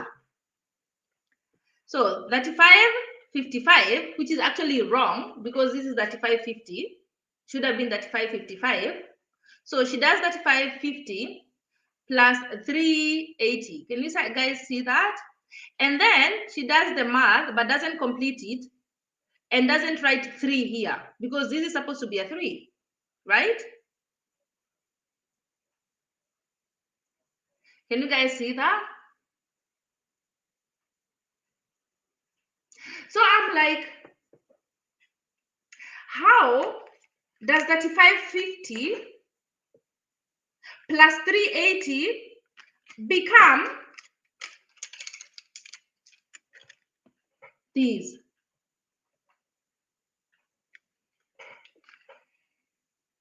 And she tells me, no, you need to pay 49.30. I'm like, how am I supposed to pay 49.30? How does 35.50 plus 380 become 49? I was really mad, guys. I was really mad. And she was serious. And you know what she was telling me? This is why she became disrespectful. She's like, I'm like, give me that. I need that receipt, because she was trying to hide this receipt here. I was like, I need that receipt. And she was like, why do you need it? These people. She was just clicking there, these people. And there's a lot of people just waiting behind me. And I'm like, no, give me my receipt back. And she's like, why? You don't trust me? This is how you treat people? She was talking like that. And I'm just like, no, I want to pay. No problem. Just give me my receipt. I want to see what I bought before I can pay. At the end of it all, she wanted to take a whole 1,000 Kenya shillings out of me. I have no problem with giving that money. If you ask me for it, tell me buy chai, anything, I'll do it. Everybody knows me. I am a generous person. But don't abuse me and insult me because I want to see my receipt.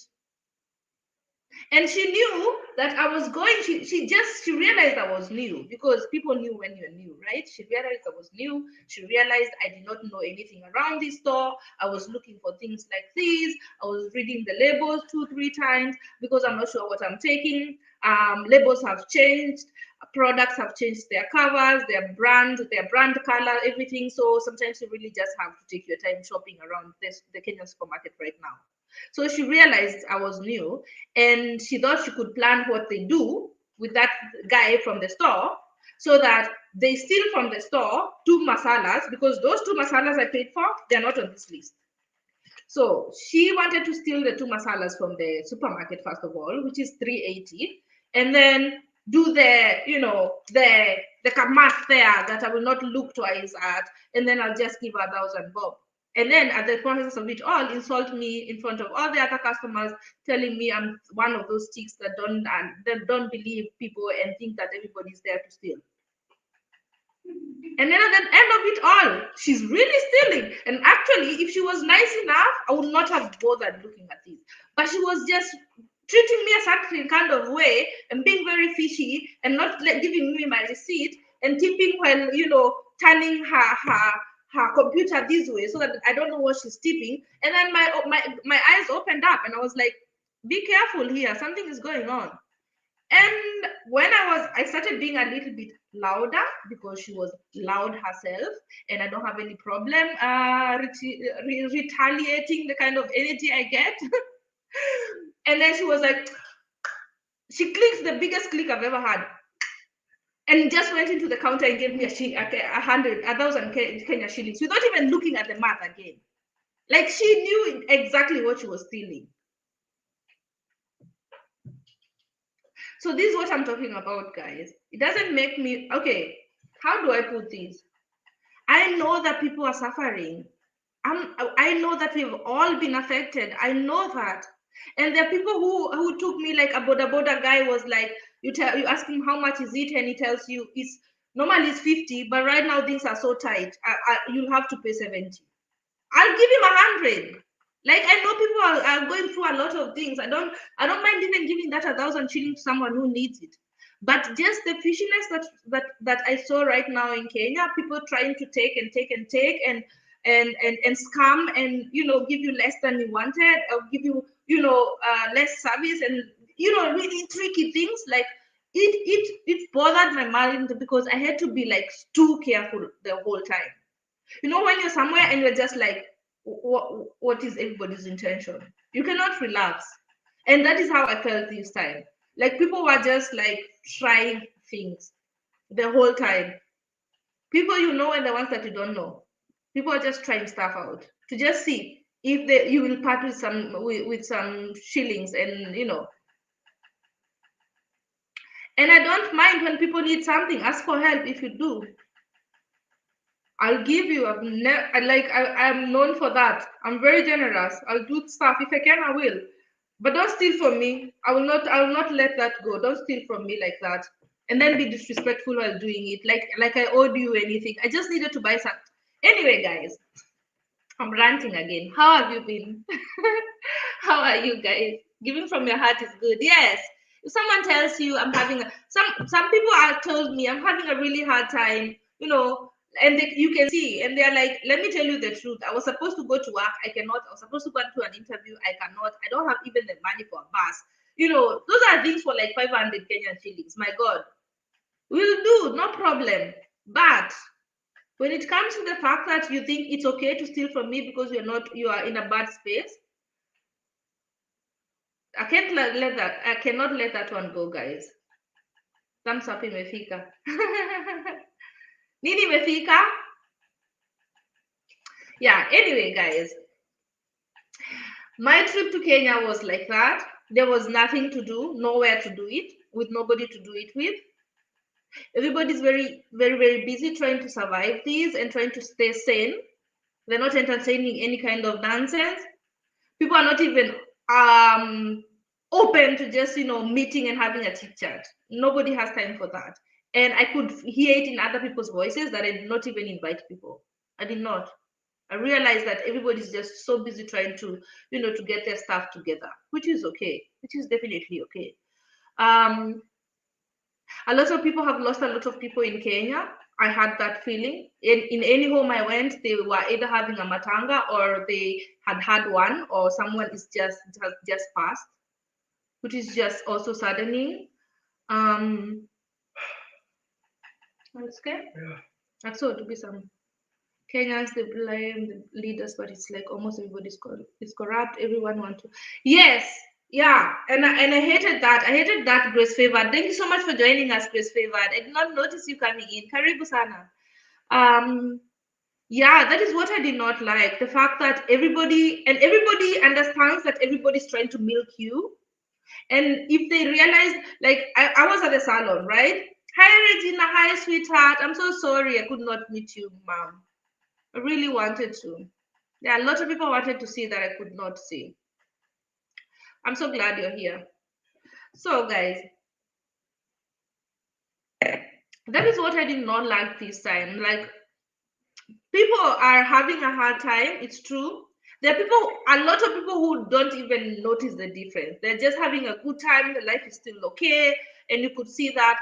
But most of the time, or most of the people have been affected greatly by COVID. Most of the people that I met, because it's either they have a business they had to close.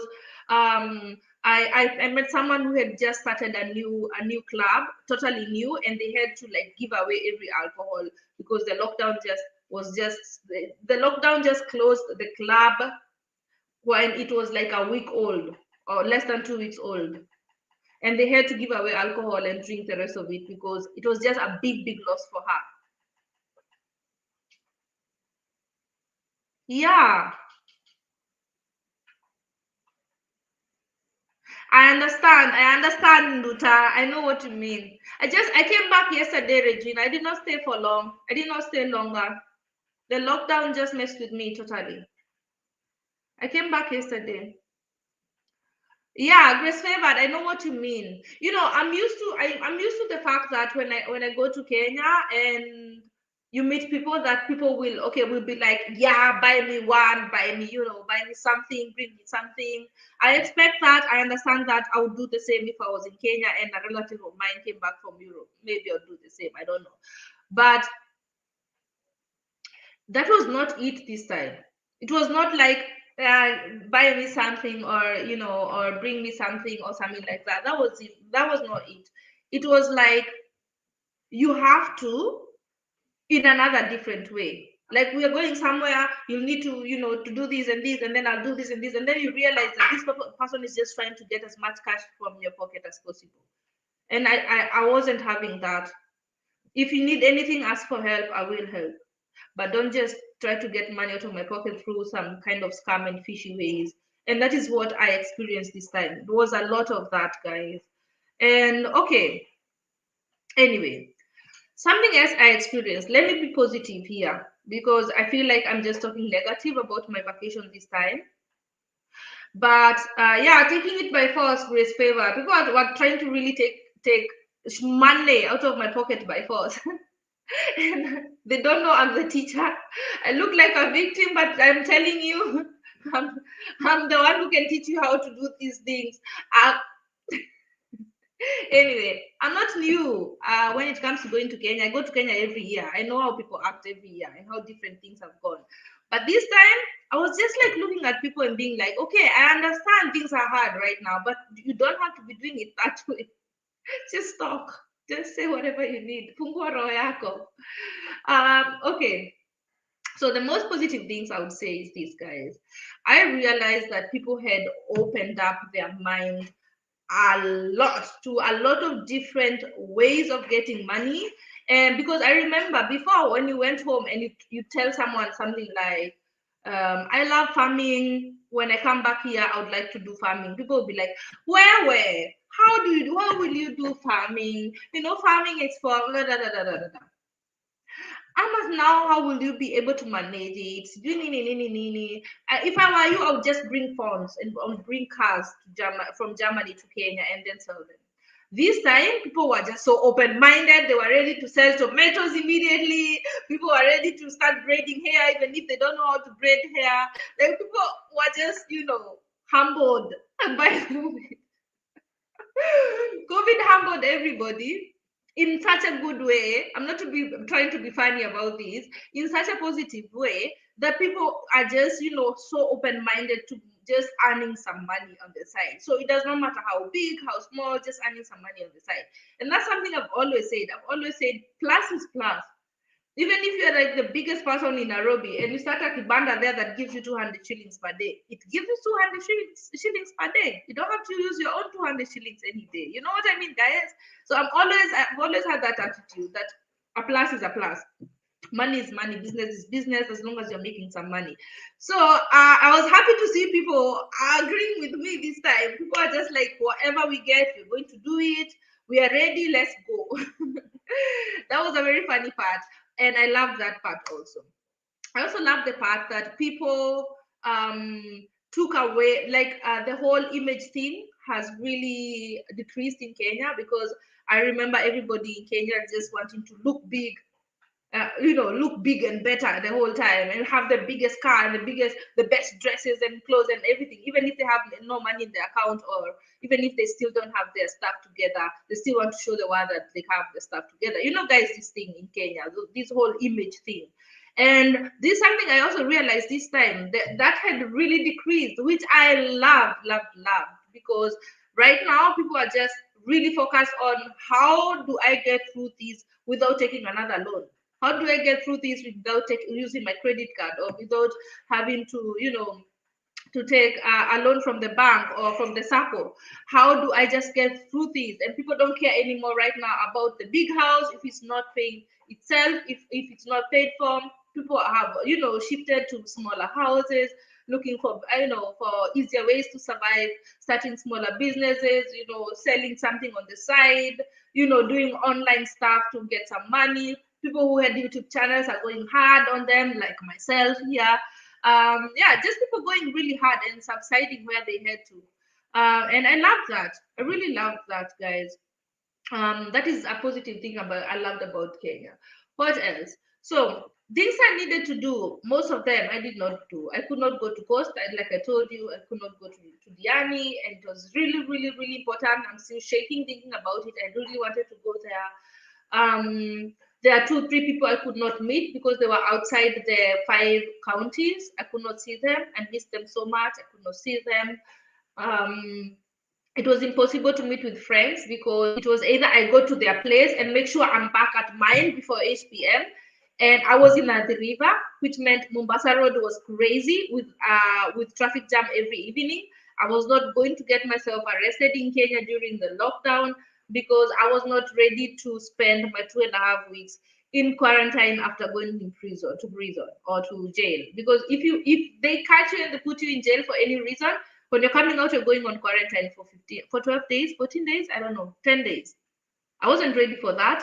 I wasn't ready to give any policeman my money. I wasn't ready to miss my flight back to Germany for nothing. So I had to just be a very good girl and just chill.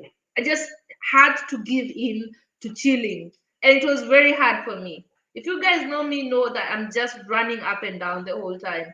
It is just very hard for me to sit at one place or one relative's house for 2 weeks. It wasn't easy. So I just had to go around, do as much as possible without any fun at all. The best fun I had, I think, was in Nakuru.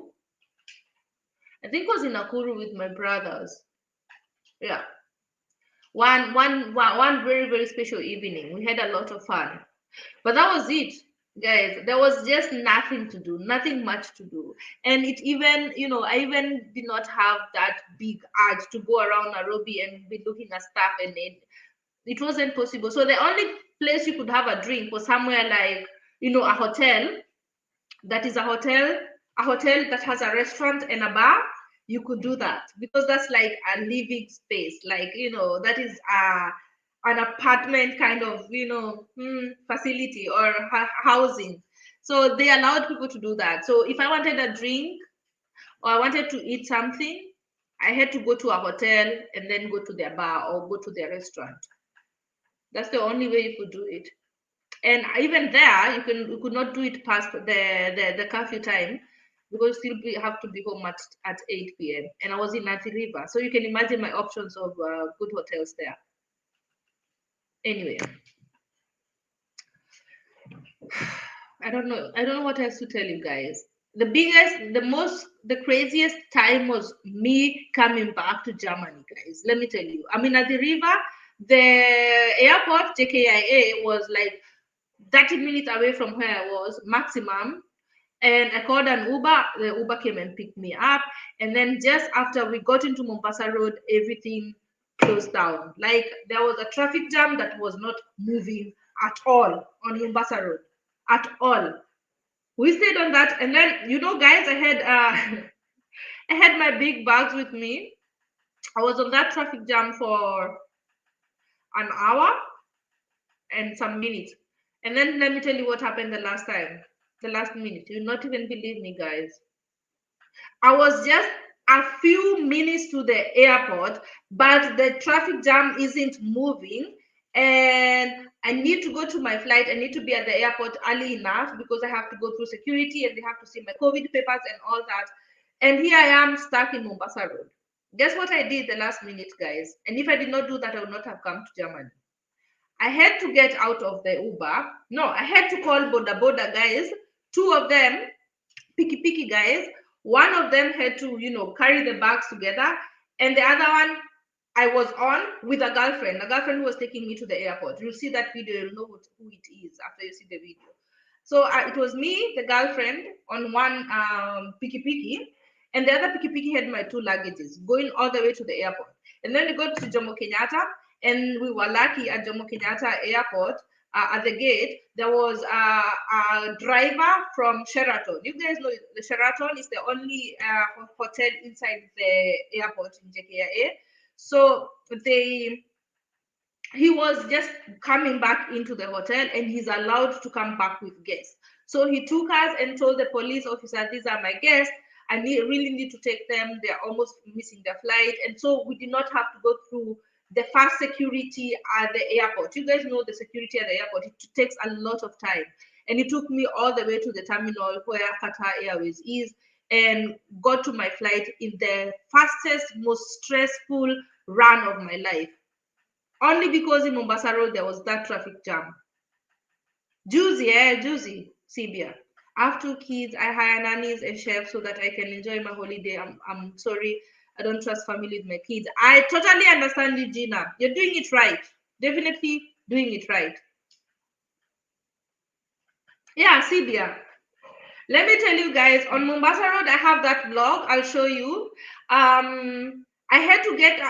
I wish you could have seen me just hurrying to take a piki and my big luggages so that I can go, in between cars on the jam, which was scary AF because we were not just finding a road here. We were passing through, mitaros and everything just to get to the airport. And I got to the airport, it was like like they were just closing down everything. And I had to really talk to that chick. I was like, please, I had to really convince her that I need to get on that plane. And she was so understanding. The last minute, she was like, and I was like, let me show you. I even have a video of the jam in Mombasa Road. Nothing is moving. It's not my fault. I know how to keep time when it comes to airports. It's not the first time I'm traveling. I know I'm supposed to be there 2 hours earlier. I was just 30 minutes away from here. I had planned my time well. I thought I was going to be there on time. I had checked in online already. And that is what helped me, guys. If you're traveling, make sure before you go to the airport, check yourself in online. Get a boarding pass. There is no way that will not allow you to get on that plane if you've already checked in. Because if you have not checked in, they can say you still use your flight or you still use your ticket. But I had already checked in. So my boarding pass says I'm supposed to be on that plane. So I gave them a very hard time and they had to let me in. I wasn't nice at all. I wasn't understanding. I was just like, no, I need to get on that plane. There is no way I'm not getting in that plane. And that was like the first and the only time I've ever had trouble with my flight, ever.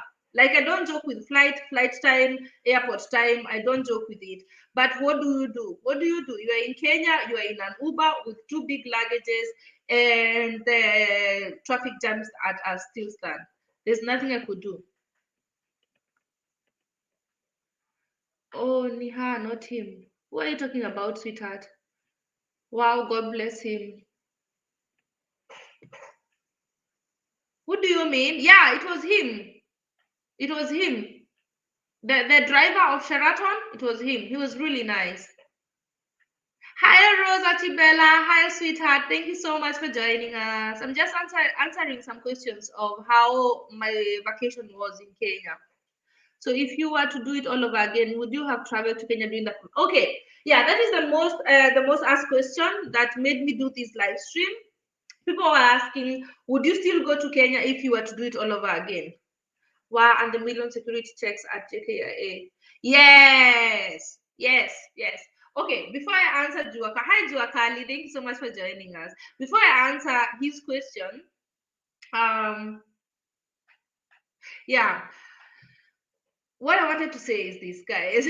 Something else I totally forgot through the whole running up and down or going to JKIA.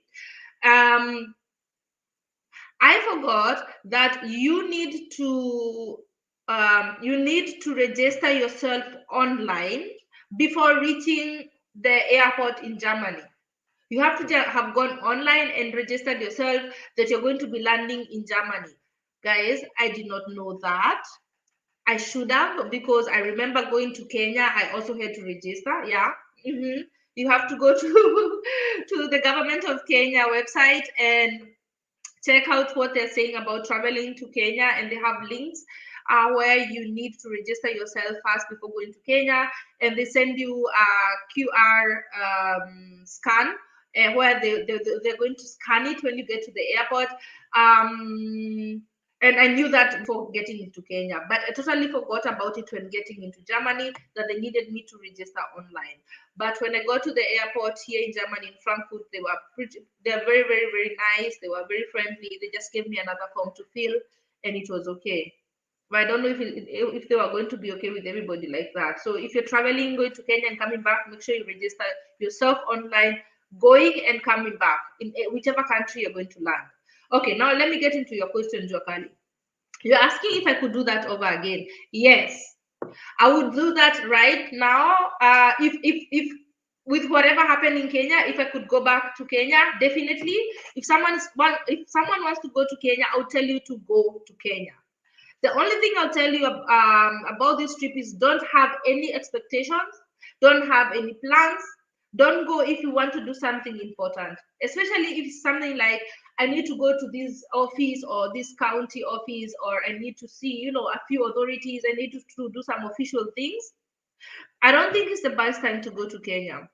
And also, just don't go with any expectations. Be very easy, very flexible, because it forced me to be flexible. Of course, there's one thing I wanted to do, two things I wanted to do that were very important, very official. I got to do one, the other one I could not do it. And that really broke my heart, because it was one of the biggest reasons I was going there. So don't go to Kenya with the expectations of doing a lot of things and having a whole list of things to do. Also, don't expect to have that special kind of fun that you have in Kenya. That one of meeting friends, going out until 4 in the morning, and people think, and I was one of those people. I thought it was going to be easier this time in Kenya. It was going to be a little bit more fun than Germany. That's what I thought. And then I realized a lot of people have not had fun for some time. A lot of people just know it's not going to work. They're not even trying. So there is not that much fun the way you expect. People are drinking in houses. If you are not that kind of a person who can have fun having a drink at home and just being okay with it, it's going to be a very hard vacation if you want to go to Kenya. So I think I'll just say this. I would go to Kenya definitely. During the pandemic, definitely. If you miss home, you want to go to Kenya, just do it. Go, go, go, go, go, go, go. Something else I'll tell people is, the guys think it is really exaggerated, or like it is very complicated to go to Kenya right now. It is not. It's not. Even at the airport, things are just smooth. You're just going. People are also very fearful that when you come back from Kenya, you will be tested immediately, and then be forced to test this. Mm-mm.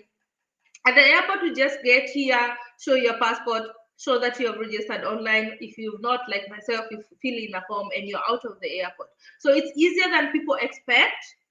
But the expectations when you get to Kenya is what you should work on if you want to go to Kenya. Just know that in any given moment, the government or Uhuru will just be at the press conference and he will just announce something that will shake your vacation. Just be okay with that. If you're okay with that, that anything can happen and any new rules can come up, then it's okay. Any problems with customs? What do you mean? No, I did not have any problems with customs. Not at all. Not at all. Rose, not at all. I'm thinking about it because there were things I had sent to Kenya. I had shipped something from China to Kenya, and that one I had to pay customs for. Don't hide my shirts. That one I had to pay customs for, but that was a totally different thing. But myself, as a traveler just coming to Kenya, I did not have any problems with customs or any other person at all. Something I want to commend Kenya for, they are taking this protection thing very seriously, like more seriously than in Germany. In any premises that I went to, any facility that I went to, any supermarket, anywhere, they measured my temperature. So you have to give them your hand and they measure the temperature here, and then you're allowed to go in. Even in supermarkets, I loved that. I loved that so much. Even in gates where you're going to many apartments or many facilities, they're measuring your temperature everywhere, giving you disinfection or sanitizer. Yeah, they're taking it very seriously, and I love that. I loved that very, very much. So at the Ibis Styles Hotel, it was one of the most beautiful moments just being there. They're very kind, and the food was really good, and they had a nice rooftop bar. It was just an amazing place also. What else can I talk about? Yeah, the way people are just reacting to cleanliness and sanitizing, it was on another level, and I really loved it. You guys are doing a great job. If you're in Kenya, you guys are doing a great job. It was just that very, very, very sad feeling that a lot of people are going through a lot of hardships and a lot of hard times, and that is also very it's not so pleasing to see, because there are brothers and our sisters and people are really suffering, and there's nothing you can do. There's very little you can do because you cannot help everyone. You cannot, and most people don't even know where to start. Most people don't know where to start, guys. And people with kids don't know what to do with their kids. People don't even know where rent is coming from. So I'm just saying this for one reason. I don't want to make this live stream only mad and about ranting, but people are having a hard time. So if you can, guys, mostly I'm always like, if you're in Kenya, we don't, get money on trees here in Germany and everything, which is true. But if someone just asks you for help this year or this time round and you can help, please do. That is the message of today's live stream. If you can help someone in Kenya and you're in position to, without harming your own finances, because you have to put yourself first, fill your cup first before you can fill other people's. If you can help someone out, if someone tells you, really, I don't have rent, let's not take it like any other times where people did not have rent and we were just joking about it or thinking we don't want we don't want to spoil people with money back home. I understand that part. I'm one of those people who will tell you to look after yourself first, because if you don't have rent in Germany, things can get sticky up in here and nobody will help you from Kenya. But if you have some money to spare and someone asks you for five G's here or there, help them out. People are going through a lot of things. But also, that being said, there are a lot of people who are having a good time in Kenya. I also met people who are like, having the best time of their life. Money is not a problem. Drinks can come to where we are. Drinks na mayengs. Hi, family vlogs. How are you? Thank you so much for joining us. And congratulations for monetization. I'm so happy for you, my brother. You worked so, so hard. I cannot wait to come to your channel and see some adverts. Well done, family vlogs. What goodies did you bring back that Carson's didn't find? Oh, shh. I brought a lot of sausages. Nobody asked me for sausages. I'm not sending anybody any sausages, but I brought a lot of sausages from Kenya this time. Nobody asked me for sausages. Don't slide into my DMs. But and of course, the normal things. Some normal things like Royco and tea bags and all of that good stuff. So what I wanted to carry were avocados and mangoes, but I knew I couldn't do that. I knew I could not do that. But I found those, those apple mangoes. You know those mangoes that are just round and very orange inside. They were so good. And then, guys, let me tell you something else. Not by, at my UN suffering jet lag. Oh, I caught.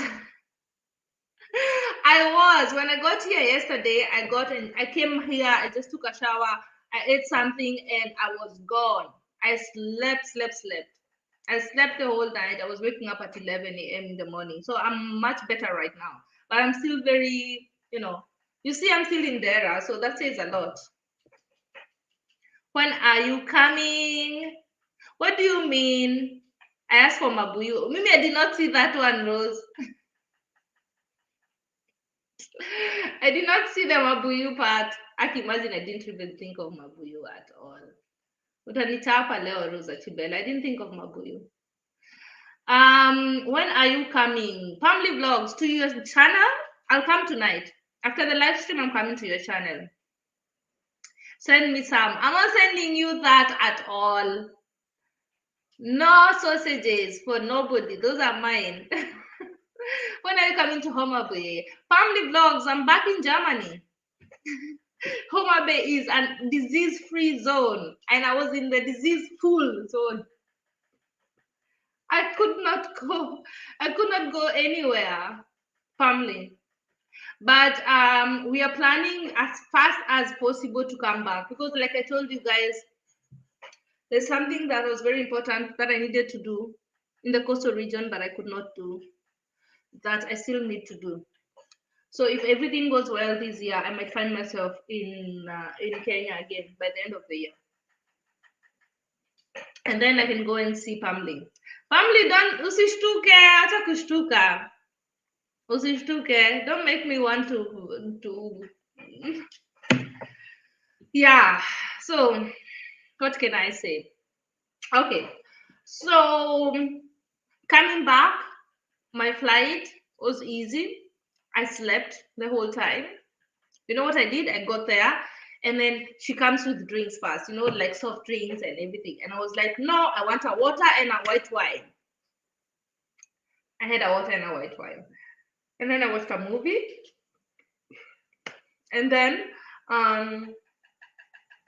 thank you, Gina. It's okay. It's all right. And then they came with food. And then after the food, I wanted a water and a white wine. After those 2 glasses of white wine and 2 waters and my food, I was done. I slept the whole of the flight. That is how my flight was. And then I got to Germany, and in Frankfurt, it was cold. It was cold, and I had to start looking for my jacket, and but it was okay, guys. It was okay. I was at the house I was here already at 9 p.m. 9 a.m.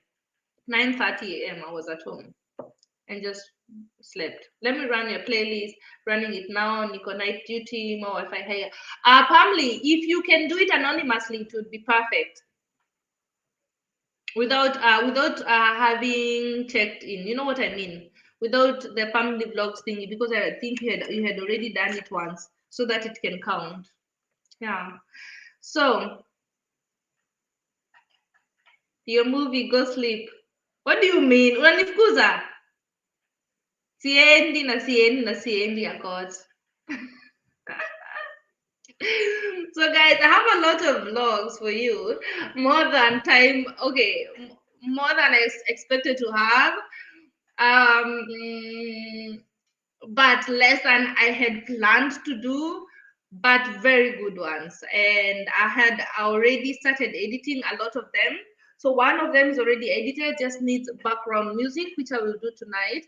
And then you guys can watch it tomorrow. So I'm planning to release a video a day until I'm done with the Kenyan vlogs, which starts tomorrow. So tomorrow we start with a video a day from Kenya. Hoping you guys like it, hoping you guys enjoy the vlogs, and then you guys can tell me when you want me to go live again. I won't go live tomorrow. I'll release a video, and then maybe the day after I'll go live again. But you guys have to tell me what you want me to talk about. If you want me to, how does it feel being back? Jua Kali, it feels very different, very I feel kind of relieved. It is like the worst thing to say because I have never thought I would feel this about coming back from Kenya. But I was so out of balance in Kenya, out of my comfort zone. Not comfort zone, but I did not feel in control of anything. And I hate feeling out of control. Would you advise people to use Qatar Airways? Was the service good? Yes, yes, yes, yes, yes, yes. Truth is, Qatar Airways is just one. Qatar Airways was the first flight I used coming to Germany because that was the first time I flew ever coming to Germany 11 years ago. And I used Qatar, and somehow I always lean back to Qatar. I am a member at, I have a membership card and a miles card, flying blue card from Air France. So it would actually make sense to fly with Air France because I have some miles with them and all of that, guys, all those membership stuff. But Qatar Airways was just on another level this time. I took Qatar Airways because of the connecting time in Doha was not much according to the price because I wasn't ready to pay €1,000 for a flight, and that is what Air France wanted at the time I was flying. So I went with Qatar Airways because it was 780, and I loved every minute of it. Guys, the food at Qatar Airways was just on another level. They're not paying me to say this. It was really good. Then I got drinks the way I wanted. I wanted a glass of wine. I got it, even if it was not eating time or not. I got whatever I needed. The spacing was perfect because it was one person at every row, one person here, the other person there, the other person there. So at night or during the flight, you could just lay down, those three chairs there. You could just lay down if you wanted to. They were very patient. Normally they're like, let's go, let me put this up.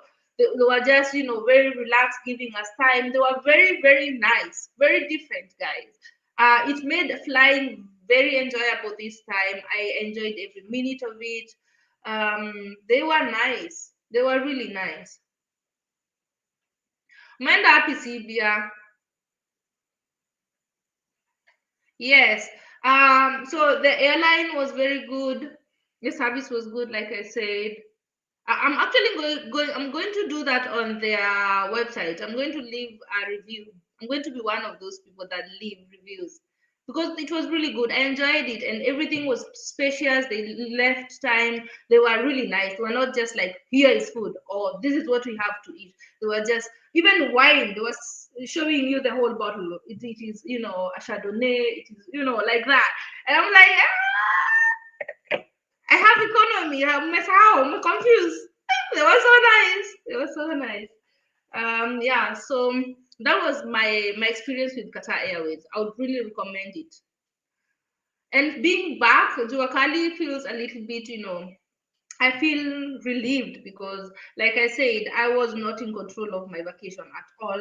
There's nothing I could plan to do that I wanted. So I just went with the flow and made the best out of it, relaxed, and spent time with family. And that's why I think being back was so nice for me, because I'm back to something that I know how to do and how to go around it.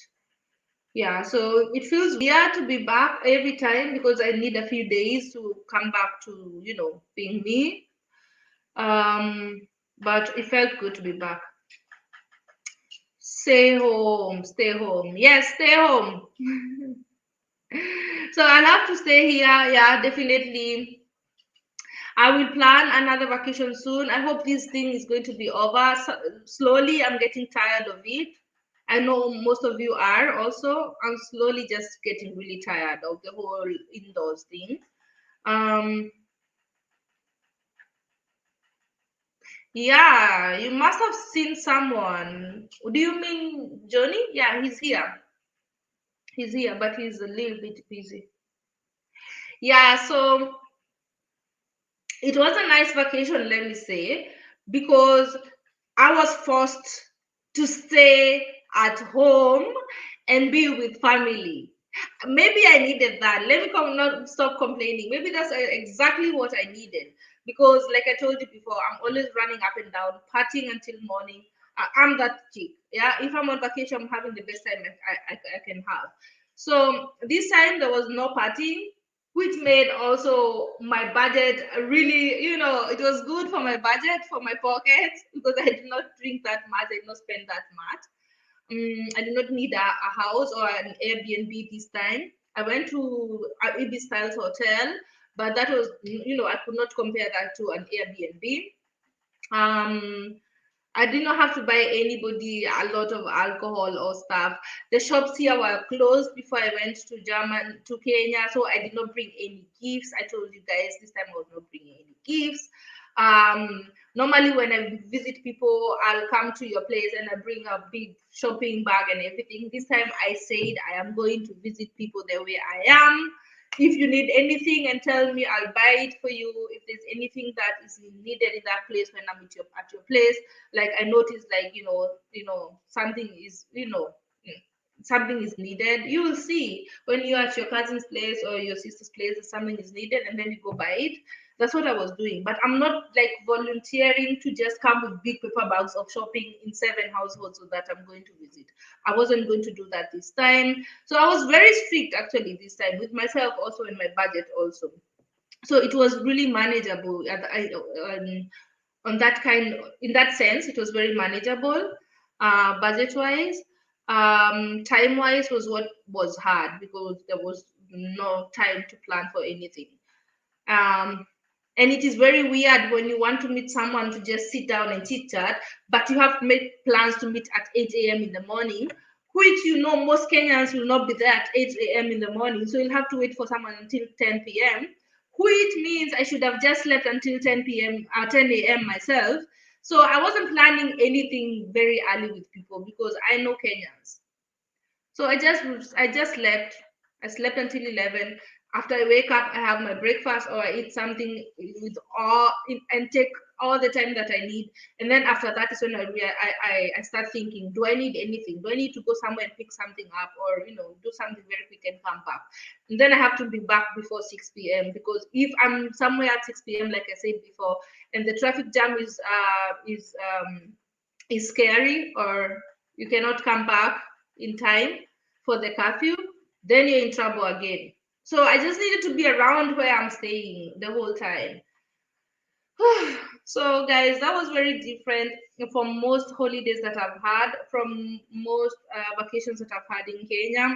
But like I said, I'm going to put it positively and say it is what I needed. I needed to chill out.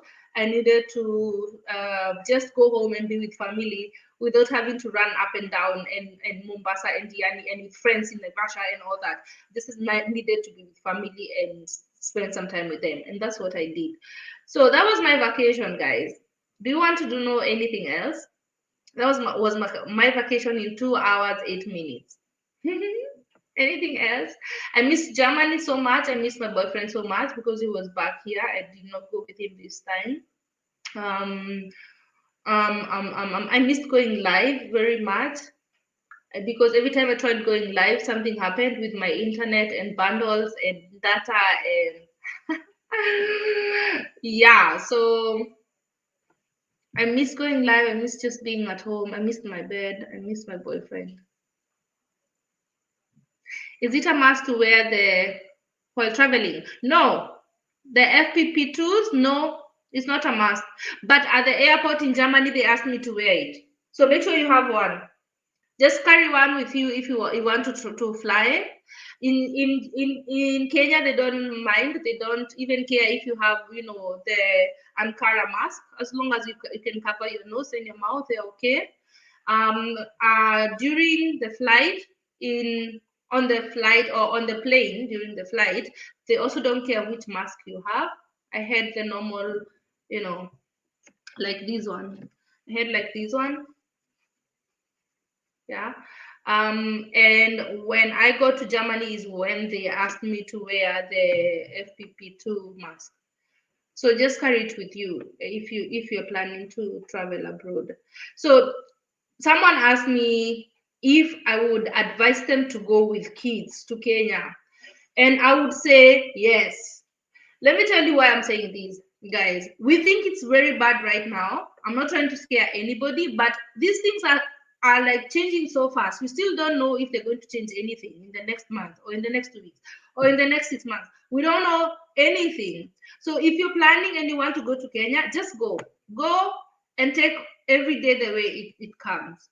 The same way I did. I know I'm telling you that it was hard and complicated and everything, and it was, but I was still very flexible. I was like, if I don't do anything at all and I have to stay in one place until I fly back, it's okay. I'll just enjoy the sun. I'll eat some good food, them making the best out of that situation.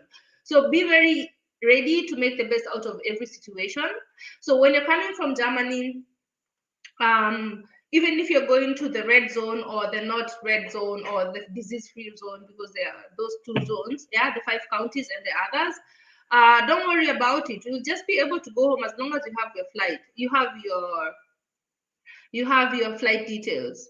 Also, if you are living outside the zone, you know what I mean, outside of Nairobi, and you have to go to another county that is not in the red zone or in the hot zone, you can also take a taxi from the airport, because those ones can go anywhere. They will take you anywhere. They'll be a little bit expensive, maybe, but if someone cannot come and pick you up, you can take the taxi, and those taxis are allowed to take you from the airport to any other place. If someone can pick you up, you can send them the flight details, and they can show at the roadblock that they're picking someone from the airport. That's also that is also understandable. They'll let you pass. But if you're going from Kenya and going to one county, just be ready to stay in that one county or that one home zone. Or if you're going to your mom and you just want to see your mom, well and good, go to Kenya. That's okay. But if you're like me and you wanted to go to like 7 cities, or I wanted to go to at least 4 cities in Kenya. So if you are planning something in 4 cities or 5 cities, it could be a little bit harder than you expect. So just be prepared. If you're prepared for that, you're flexible, that whatever happens, you go with the flow. Go to Kenya. You don't know what will happen. I cannot tell you to wait. I also don't know what will happen in a few months. Everything could be over next week, and it could, they could have new laws next week. We don't know. I'm not trying to scare anyone, but we don't know anything at all. So if you feel like you want to go to Kenya, go to Kenya. Go to Kenya. Yeah. So, guys, do you have any other questions?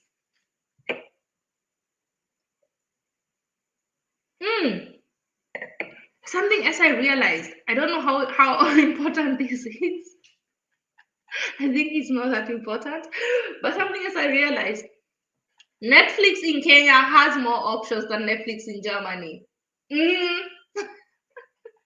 I have no idea how, but there are people who I was looking for because I know them, and you just type their name, and there are more movies of them than you've ever seen on German Netflix version.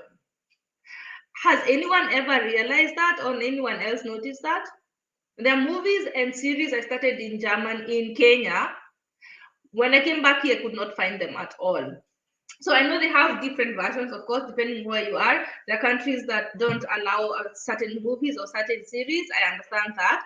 But for them to have like stand-up comedies from comedians and have like Cat Williams has like 6 stand-up comedies in Kenya. In Germany, he has one.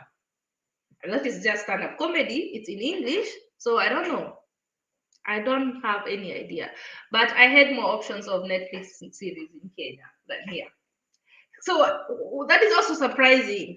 I've never watched Netflix in Kenya. This was the first time that I was looking for Netflix on TV. Like I'm always so busy in Kenya to even watch TV at all. But this time I was sitting there and watching almost a whole series of a film or a series. Yeah, and my boyfriend is laughing at me. He knows what kind of vacations I have when I go to Kenya.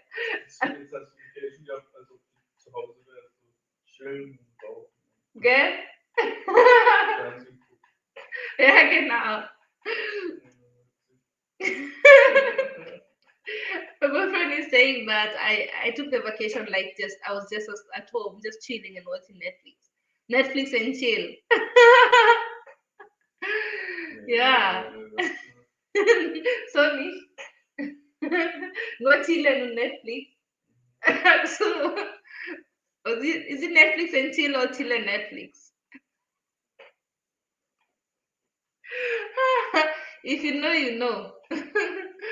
Yeah, so my vacation was just like I'm at home. I just Netflix and chilled. Or I just chilled on Netflix. So I was able to see very few people, very few people. I have some vlogs with some amazing YouTubers, but not as many as I wanted to. Is Selena Nancy here? Selena, are you here, sweetheart?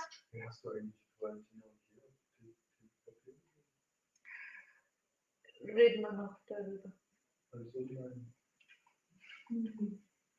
So Selena, are you here? I don't think she's here. Ah, it's okay. Yeah. So guys, that was it. Do you want me to say anything else? Do you have any other questions? Like I said, I'm going to release a video a day starting tomorrow. So if you want to see those vlogs, please make sure you tune in tomorrow here at Bucket List Says. Guys, you will not believe it. Can you imagine how many hours I have left to get to monetization? I'm still not monetized. I need 20 hours. 20 hours means that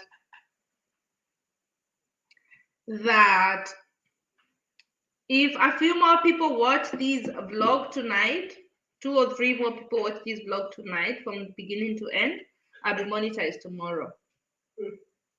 At least you are able to do your hair as you wanted. Yes, Carol. I wanted to do these braids tinier than these. I wanted very tiny and very long.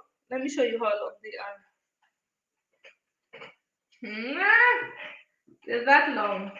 Like, let me see. I don't know if I can show you. This long. Ah, ah, this long. Yeah, that's how long they are.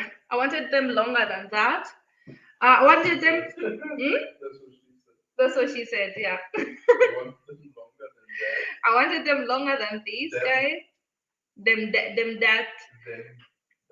I wanted them longer than these, and I wanted them tinier than these. Like like this one braid. Sorry. This one braid is supposed to have like four of them or 5 of them in here. So I wanted, and then I was like, okay, when I do that and I come back to Germany, who is going to take them off? Johnny? Huh? Would you help me take braids off? From their house. He was willing. I wish I could have done the tiny ones. But let me tell you guys, I'm already regretting making these braids. They are a lot of work, especially at night and when I'm going to shower. I don't know how to tie them because just tying them like this is already. So I don't know what I was thinking. Garlic, okay? Vida. Boyfriend is saying, yet again, I wasn't thinking. At least you are able to do your hair. Okay, I already read that. Okay, let me tell you the truth, guys. I'm having a lot of fun flipping it around. You could see even when I stood up, I'm having a lot of fun flipping it around like that, and I'm feeling 17 again. But not done. As long as I feel 17 again. So I'm loving them because I just, I can do a lot with them. I can ponytail them if I want. I will, braid them like I don't know thingies. I don't know. I can put them on the side. So I'm having a lot of fun just playing around with the hair. But when it comes to sleeping or taking a shower, it's a hassle. In a struggle. Yeah, so guys, I missed you so much. I hope you guys are okay. I hope this was not so uncomfortable listening to me ranting and saying all that about all that. I hope you learned something about traveling during the pandemic and what to expect if you want to go to Kenya this year, because that's what you should expect. Yeah, so if you want to go to Kenya, please do that. Enjoy yourself. Um, make the best out of it. Enjoy what you can get. If you can only get staying at home and making what is it called, kenyeji mukimo, and enjoying your mukimo, then do that and enjoy it.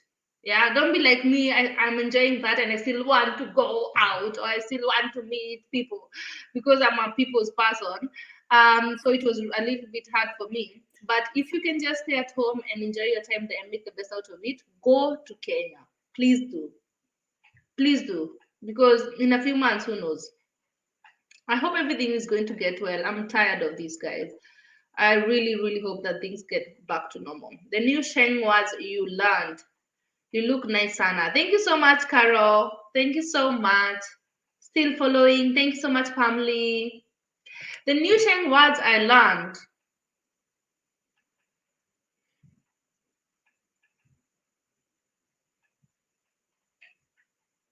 No, I don't think I learned any Sheng words, but I love the way. Did you enjoy the Samido gig? Oh, I did a live stream going to Samido, right, guys?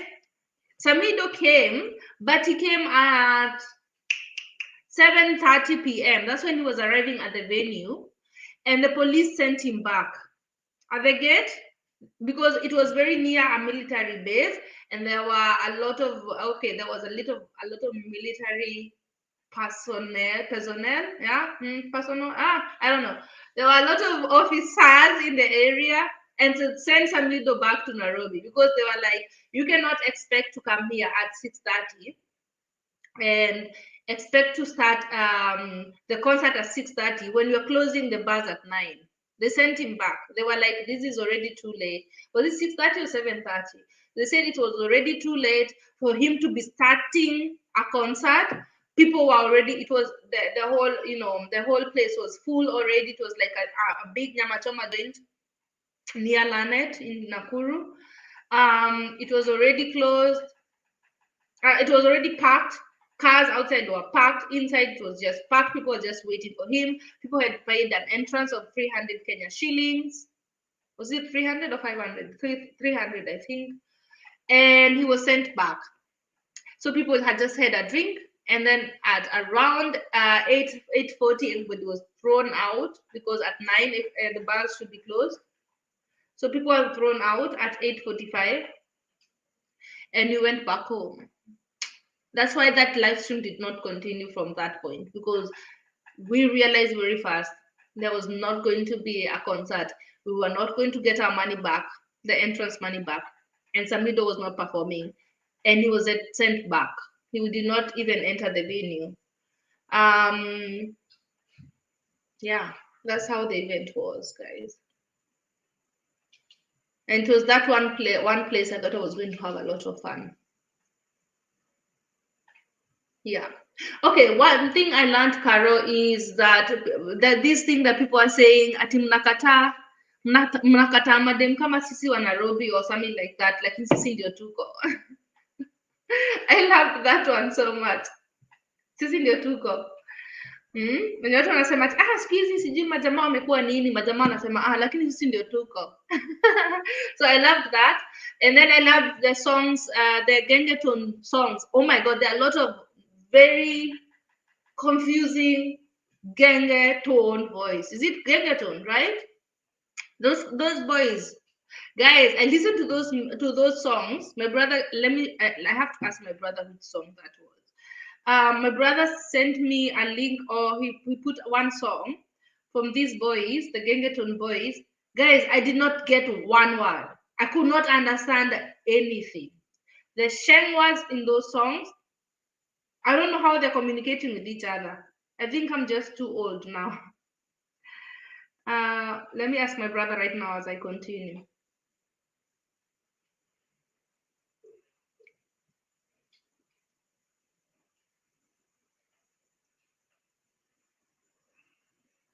Yeah, so those are the songs that really blew my mind, because I did not understand anything in those songs. The Sheng words were just on another level. I don't know how they communicate with you.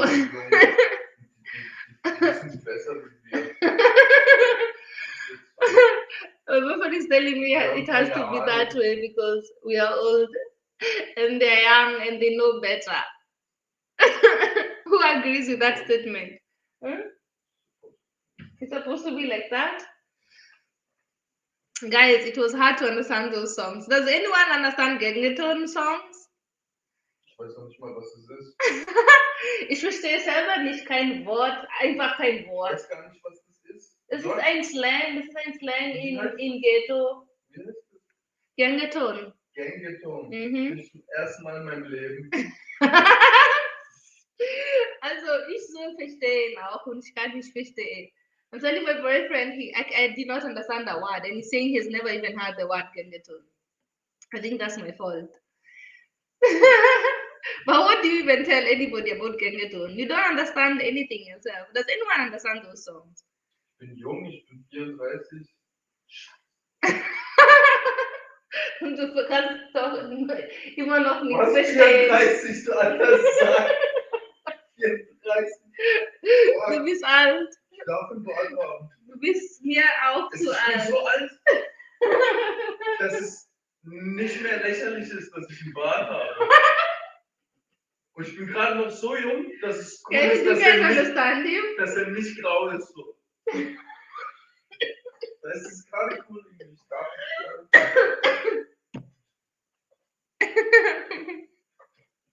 Yeah, Carol, I see you're watching.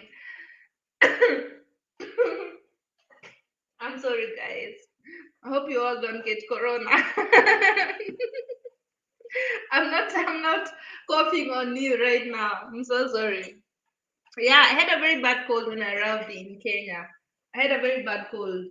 It took a minute. And my brother was very nice to me. He made me dawa. You know that one that you make, ginger and and garlic and lemon and hot water. He is a very good dawa maker. He makes very good dawa. And it helped with my cold. And then I was also advised to take a cold cup. I bought some. I never got to take them. Don't ask me why. I don't remember why. But dawa helped. Dawa helped enough. So I did not need to. Yeah. And I also did a live stream showing you guys where I was buying the eggs thingy for the kids. Kinder what? What is it called? Es gibt ein anderes Wort of English. Kinderping or Kinderpang. What is it called, guys?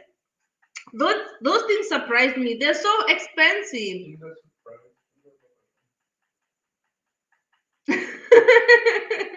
Carol, yuko peke yako. I also don't get anything in those videos. I got nothing. I didn't understand even one word. Kinder Joy. Wow, Leila. I see you've been a victim of the guys. Kinder Joy is a scam. It's a scam. Yeah. It's a scam. Guys, don't even try it. I thought my nephew was like, utatuletea Kinder Joy. And I thought, kids candy, it will be maybe, 5 shillings, 10 shillings, maximum 20 shillings. I have some candy for the kids. Kinder Joy, Sim Kimia, hi, sweetheart. Thank you for joining us. Natürlich. Guys, Kinder Joy is like this small, and it's 110 Kenya shillings. Am I the only one who's complaining about this? Are you guys already used to paying 110 shillings for the, the egg? You know the egg that they also have here. Kids also eat here. They're called Barashun's Aya. Surprise egg. It has like it's Surprise like egg. Das sagst du so serious. It's surprise egg, right, guys? Was ist Überraschungseier? Wenn nicht. It's ja, macht das besser? Ja. Das macht besser, oder was? Nein. Hi, Purity. Hi, sweetheart. I'm well. Yeah, I think the expensive Jakubebo Nandege. That may be true. 110. Imagine it's a lot. And then you know what? Grace favored. It's just the egg. Surprise egg. It's not the egg part, and it's supposed to have chocolate on top of a small, surprise for the kid. A toy, or something to play with, or a figure, a cartoon figure, or something like that. Guys, 110 shillings. Like, I'm not saying that I did not have 110 shillings. Don't get me wrong, but I did not expect that at all. And then these kids are already used to it. They wanted one every day. Which parents are buying a Kinder Joy every day? It is so expensive. It is a scam, Grace Favored. It is definitely a scam. And they know how to get kids. And every supermarket in Kenya had Kinder Joy exactly at the counter. Stell dir mal vor, jeden Tag eins, das ist über 30 Euro, 30 oder so. Das ist 30 Euro im Monat. Das ist eine Mitgliedschaft im Fitnessstudio. Genau. Und ist nicht mal satt. It's not like your kid is now so happy or had enough candy. You can bring your kid chocolate. It's not good for them. But when they eat it, will have, the whole joy of chocolate, But this one... Schokolade schmeckt richtig geil. Schokolade ist schon geil. Ja, aber sehr wenig davon. Right, guys? Very, very few. Very little chocolate on that thingy. Just... one layer of chocolate on the toy, and then I had 110 shillings.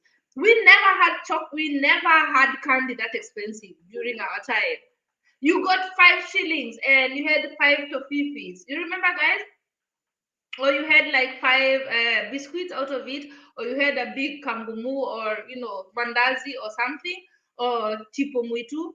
But to have one egg for 110 shillings, and people are buying it like crazy, and kids want it every day, plus food during COVID, it's a scam.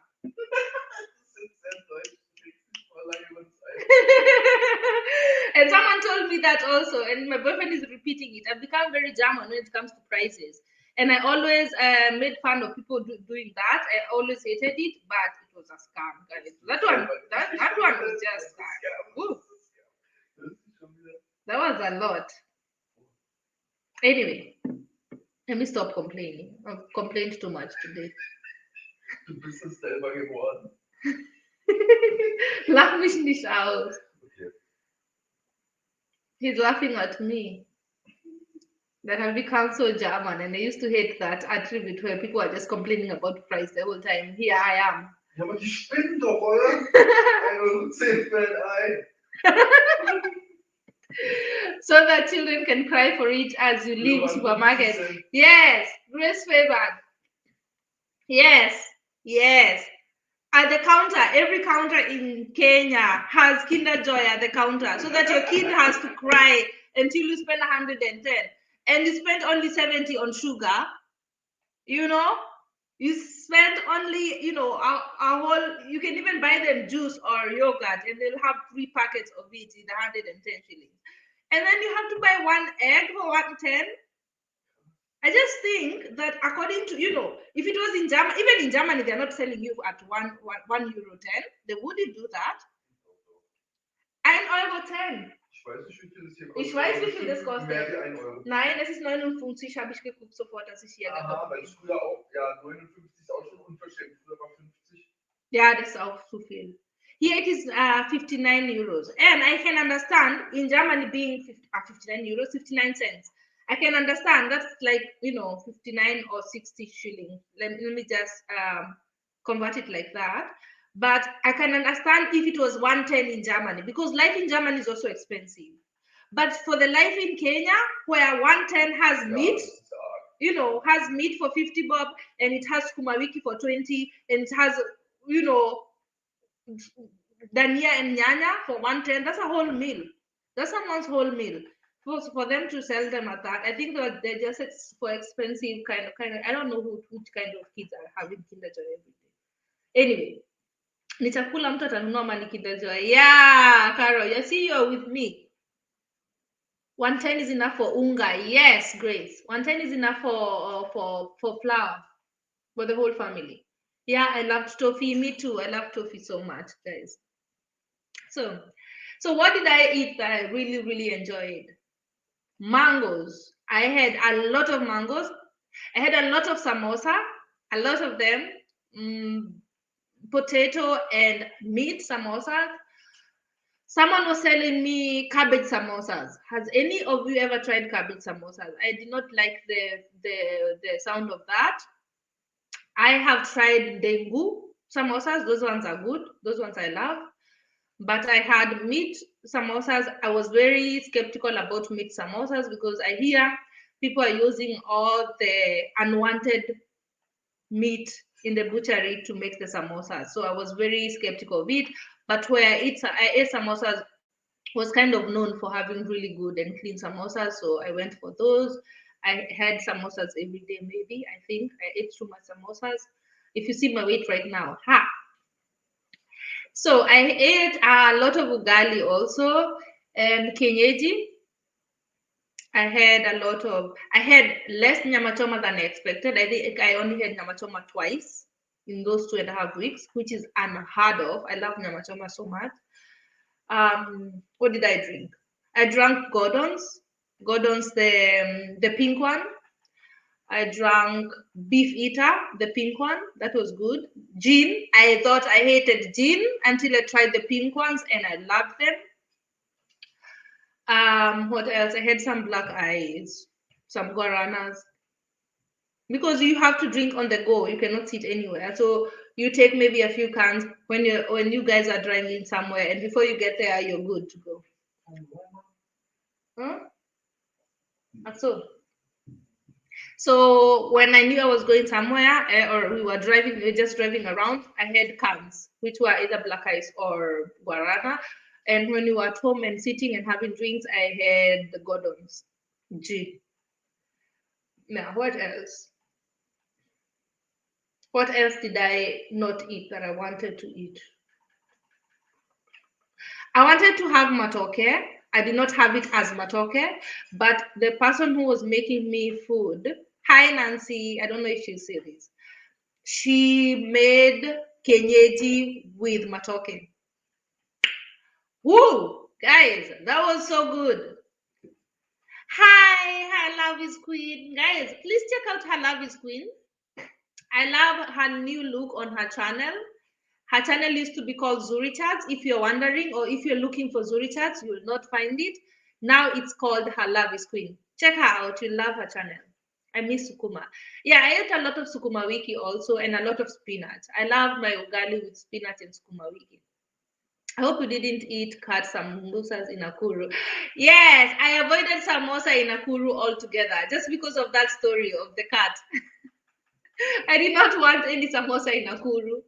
But when I was in Nairobi the whole time, and in Thika, I had a samosa every day. I ate a lot of samosa. I ate a lot of fries. I love Kenyan fries. I ate a lot of sausages. I love Kenyan sausages. Um, what else? Rice, yes, some. I don't like rice in Kenya unless it's pilau, but there are places I visited or family or relatives I visited and it was only rice that was made that night. So I had rice. I had terere. Guys, I had terere and managu. When I visit my grandmother, she always has boga kienyeji for me. So she doesn't have sukuma wiki or spinach or cabbage when I get there. She only has traditional vegetables for me, which I love.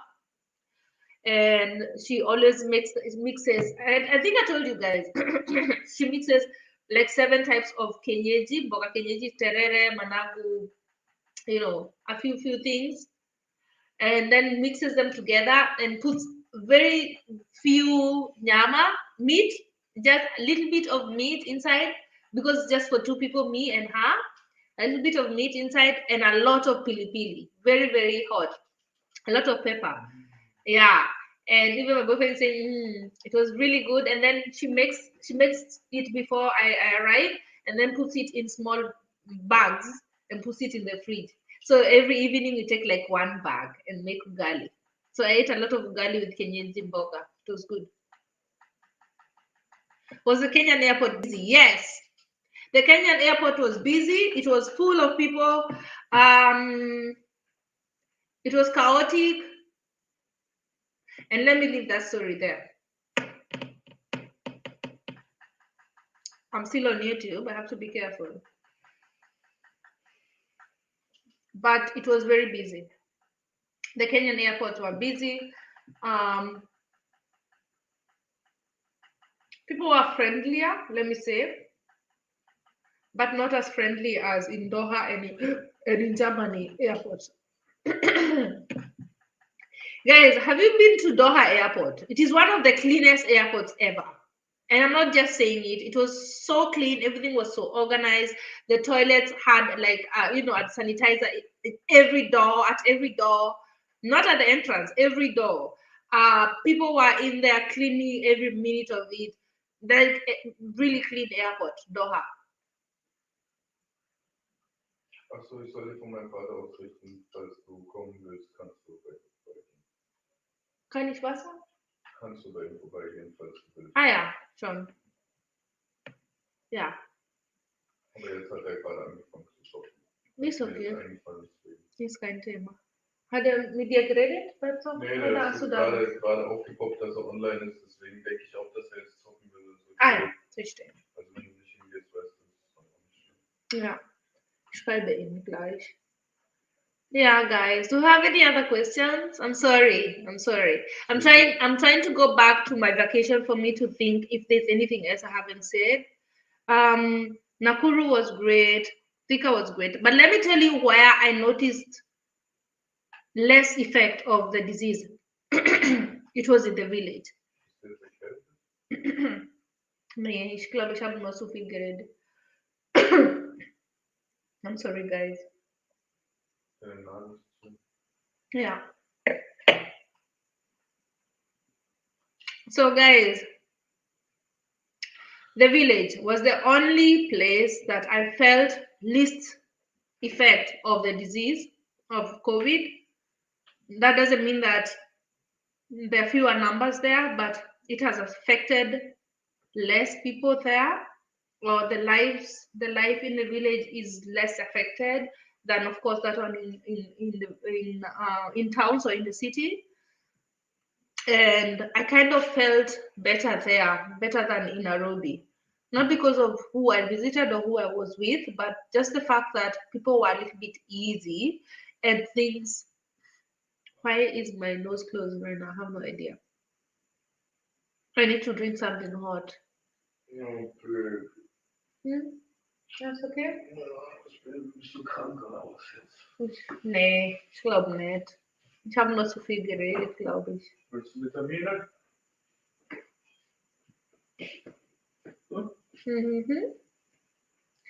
Nee, vielleicht heißt es Wasser.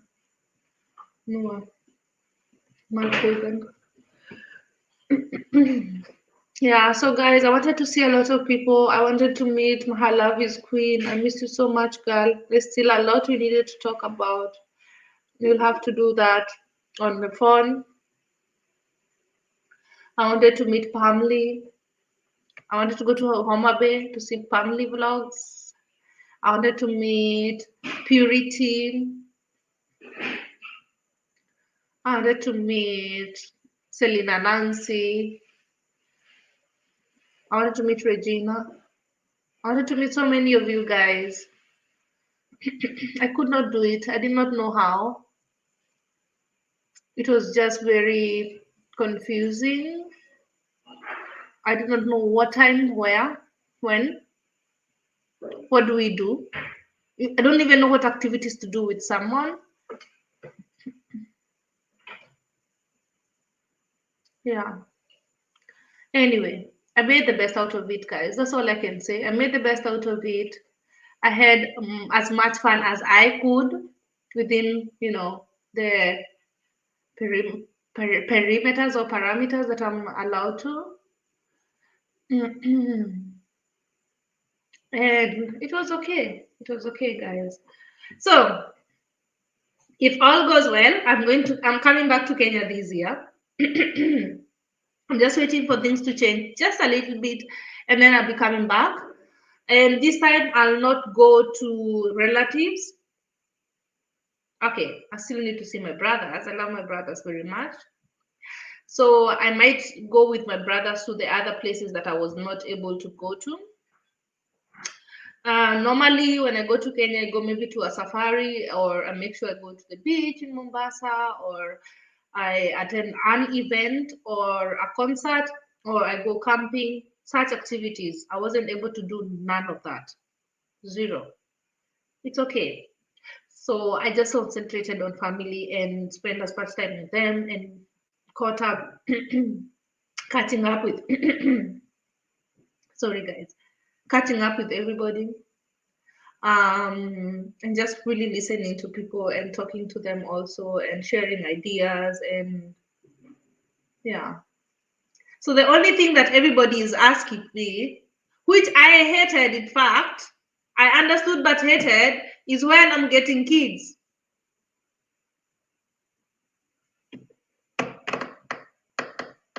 Everybody wants to know, when am I getting kids? What am I waiting for? What is going on? They should be coming right now. You're growing old, Cecilia. We need to be seeing that cappuccino chick. Let her come here. We want to see your son. Even people my own age are like, what are you waiting for? Says, next time you come, make sure you're pregnant. Make sure you bring a child very soon. I'm like, guys, hold your horses. It's okay. I am the one who is getting old. I feel it. I know. It's okay. I understand. I will get kids. No problem. I have my man here. And he also wants kids. No problem. I'll get kids. But hey, the pressure is so real. Are you guys going through this, or am I alone? Like, and then you're looking at the situation with everybody. Everybody doesn't know what to do right now and where to run and what to do with their kids and where. And then some people are telling you you should be getting kids right now, says. I understand. I know. I'm old enough to be having kids. I know that also, guys. But you don't know what people are going through, or people would. Maybe I don't even want kids. Maybe I don't. Maybe I cannot get kids. God forbid. You don't even know what people are going through, and the pressure was just too much. This time in Kenya, like too much. People are always like joking around with me, asking me, "Oh, you've been in a relationship for so long. Why don't you have kids?" And it becomes a joke, and I laugh. I laugh at that also because I don't owe anybody any explanation. But this time, the pressure was so much.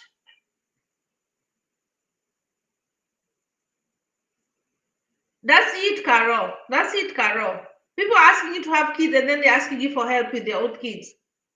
No pun intended. Like really, like people are just so busy asking you to add on to your responsibility during COVID. How are we supposed to do this?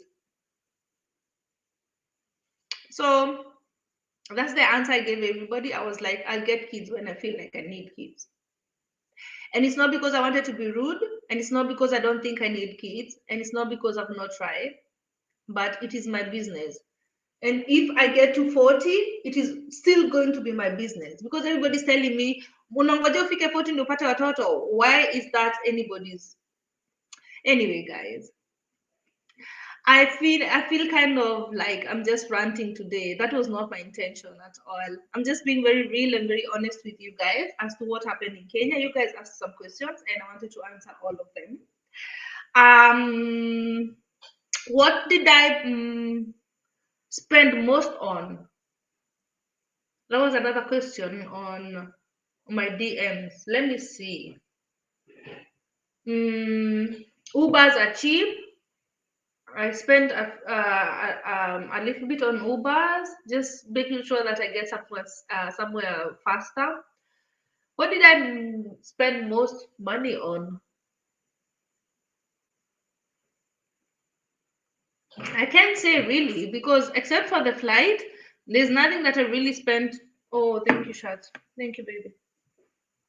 There's nothing that I paid most money on. I can't remember anything that I paid most money on. Oh, Kinder Joy. Spend a lot of money on Kinder Joy. May I ask you how? May I ask? Are you plus 34 or minus years old? I'm 34, Juakali. I turned 34 in December. As far as I'm concerned, I'm very young.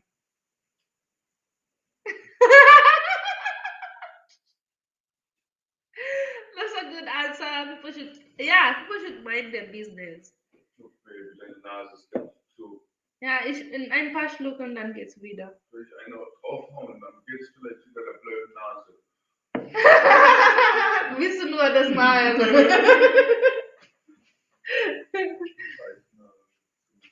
Ja, das ist okay. Es geht gleich weg. My boyfriend is worried that I'll get a cold. No, I've just talked so much. Maybe I ranted so much until my nose. Oh, guys.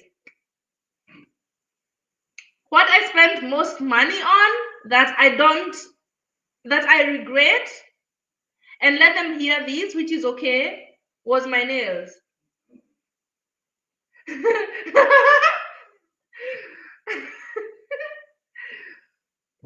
Sorry, guys, my boyfriend is just silly in here next to me.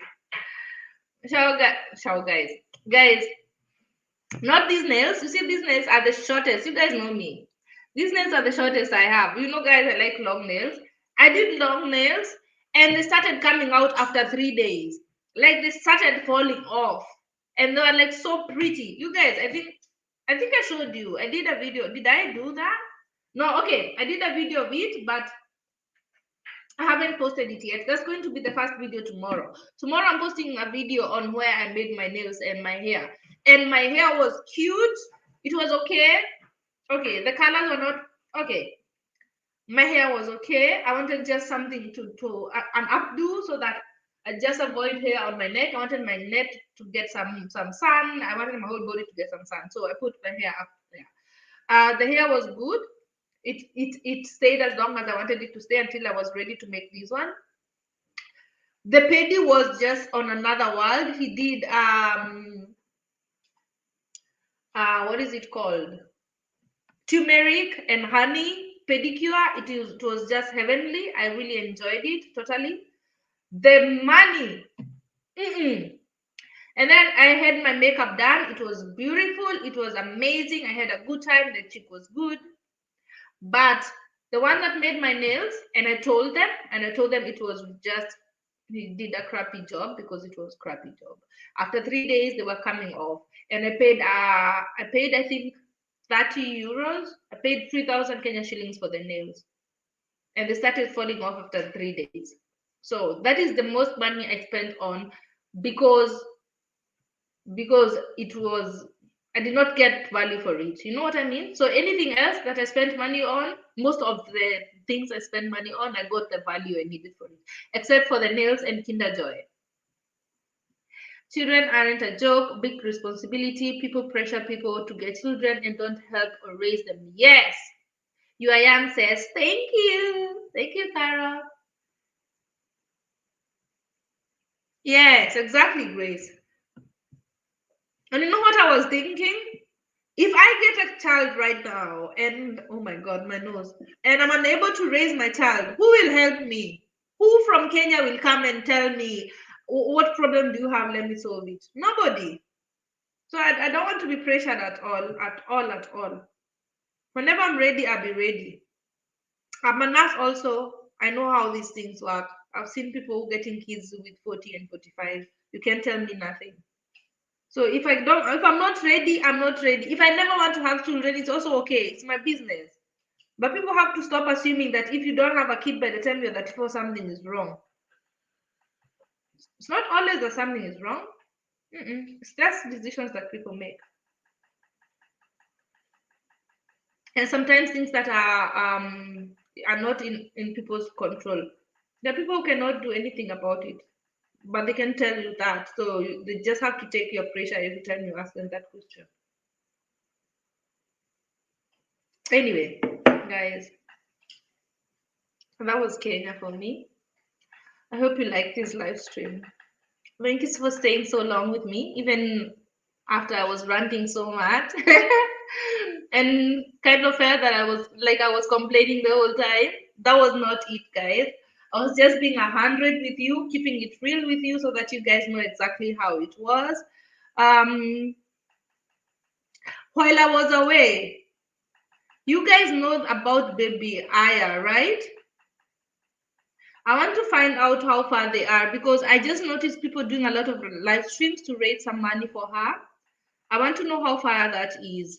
And then if you have not been able to chip in into that and they're still not yet there, we can do something together, all of us. If you guys are open to that, let's be part of helping her get her surgery.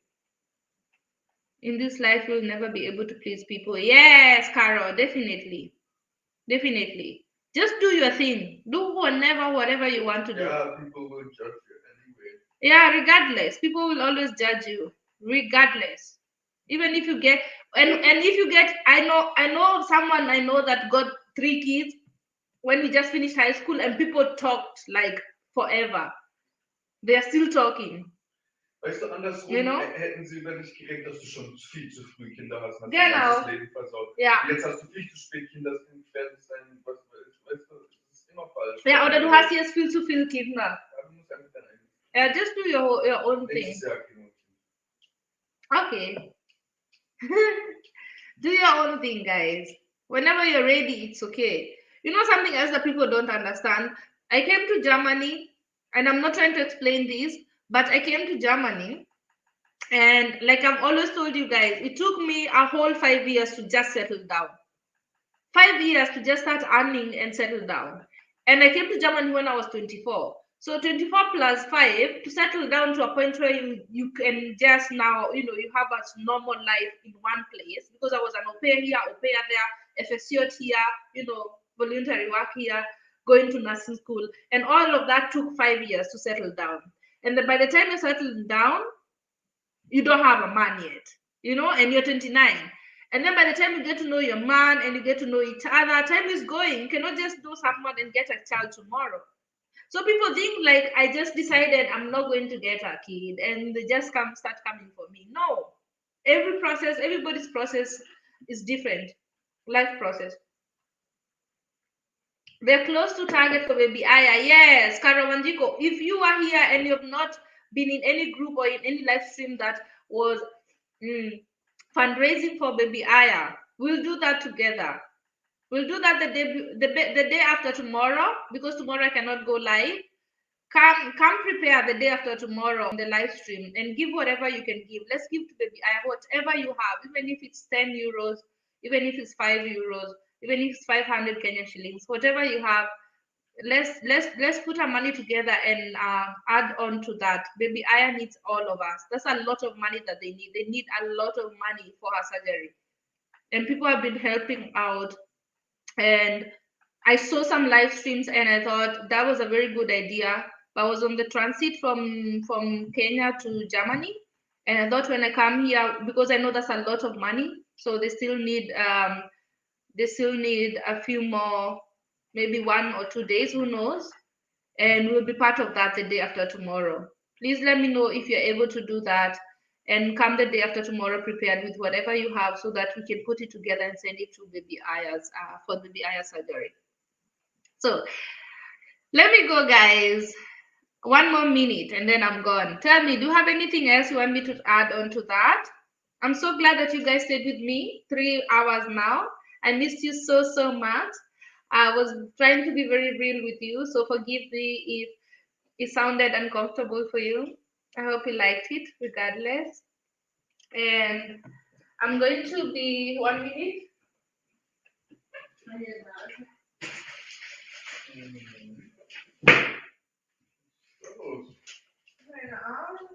Scheiß machen, Mädchen.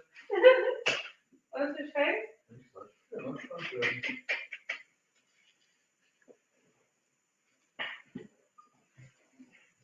Sorry, guys. Yeah, so I really hope you like this live stream. By the look of things, the way it looks, maybe I've already reached the 20 hours. And if that's the case, I'll start the process tonight, so that I can be monetized this week or this weekend. Hope so. Fingers crossed.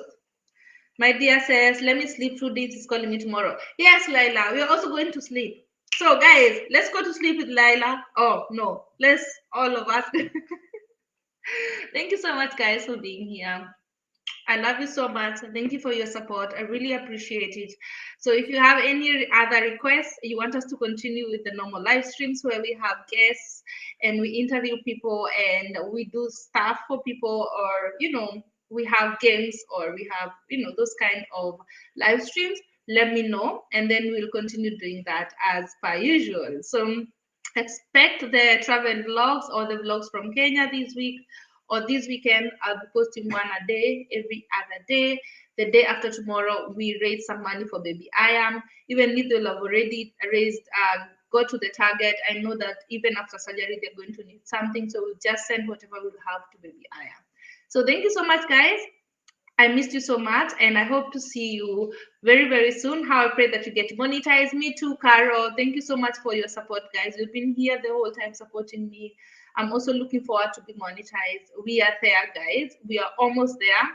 It's going to be a big surprise if I haven't reached those hours with this live stream, because I only needed 20 hours. Yeah, so thank you so much, guys. I love you so much, and I hope to see you on the next one. I'll see you on the next one. So let me finish my tea and then get on my babe's nerves. And then we'll talk tomorrow. Thank you so much, guys. Good night. Bye. Bye. Oh, and if you haven't, please subscribe. Please. Pretty please. Bye.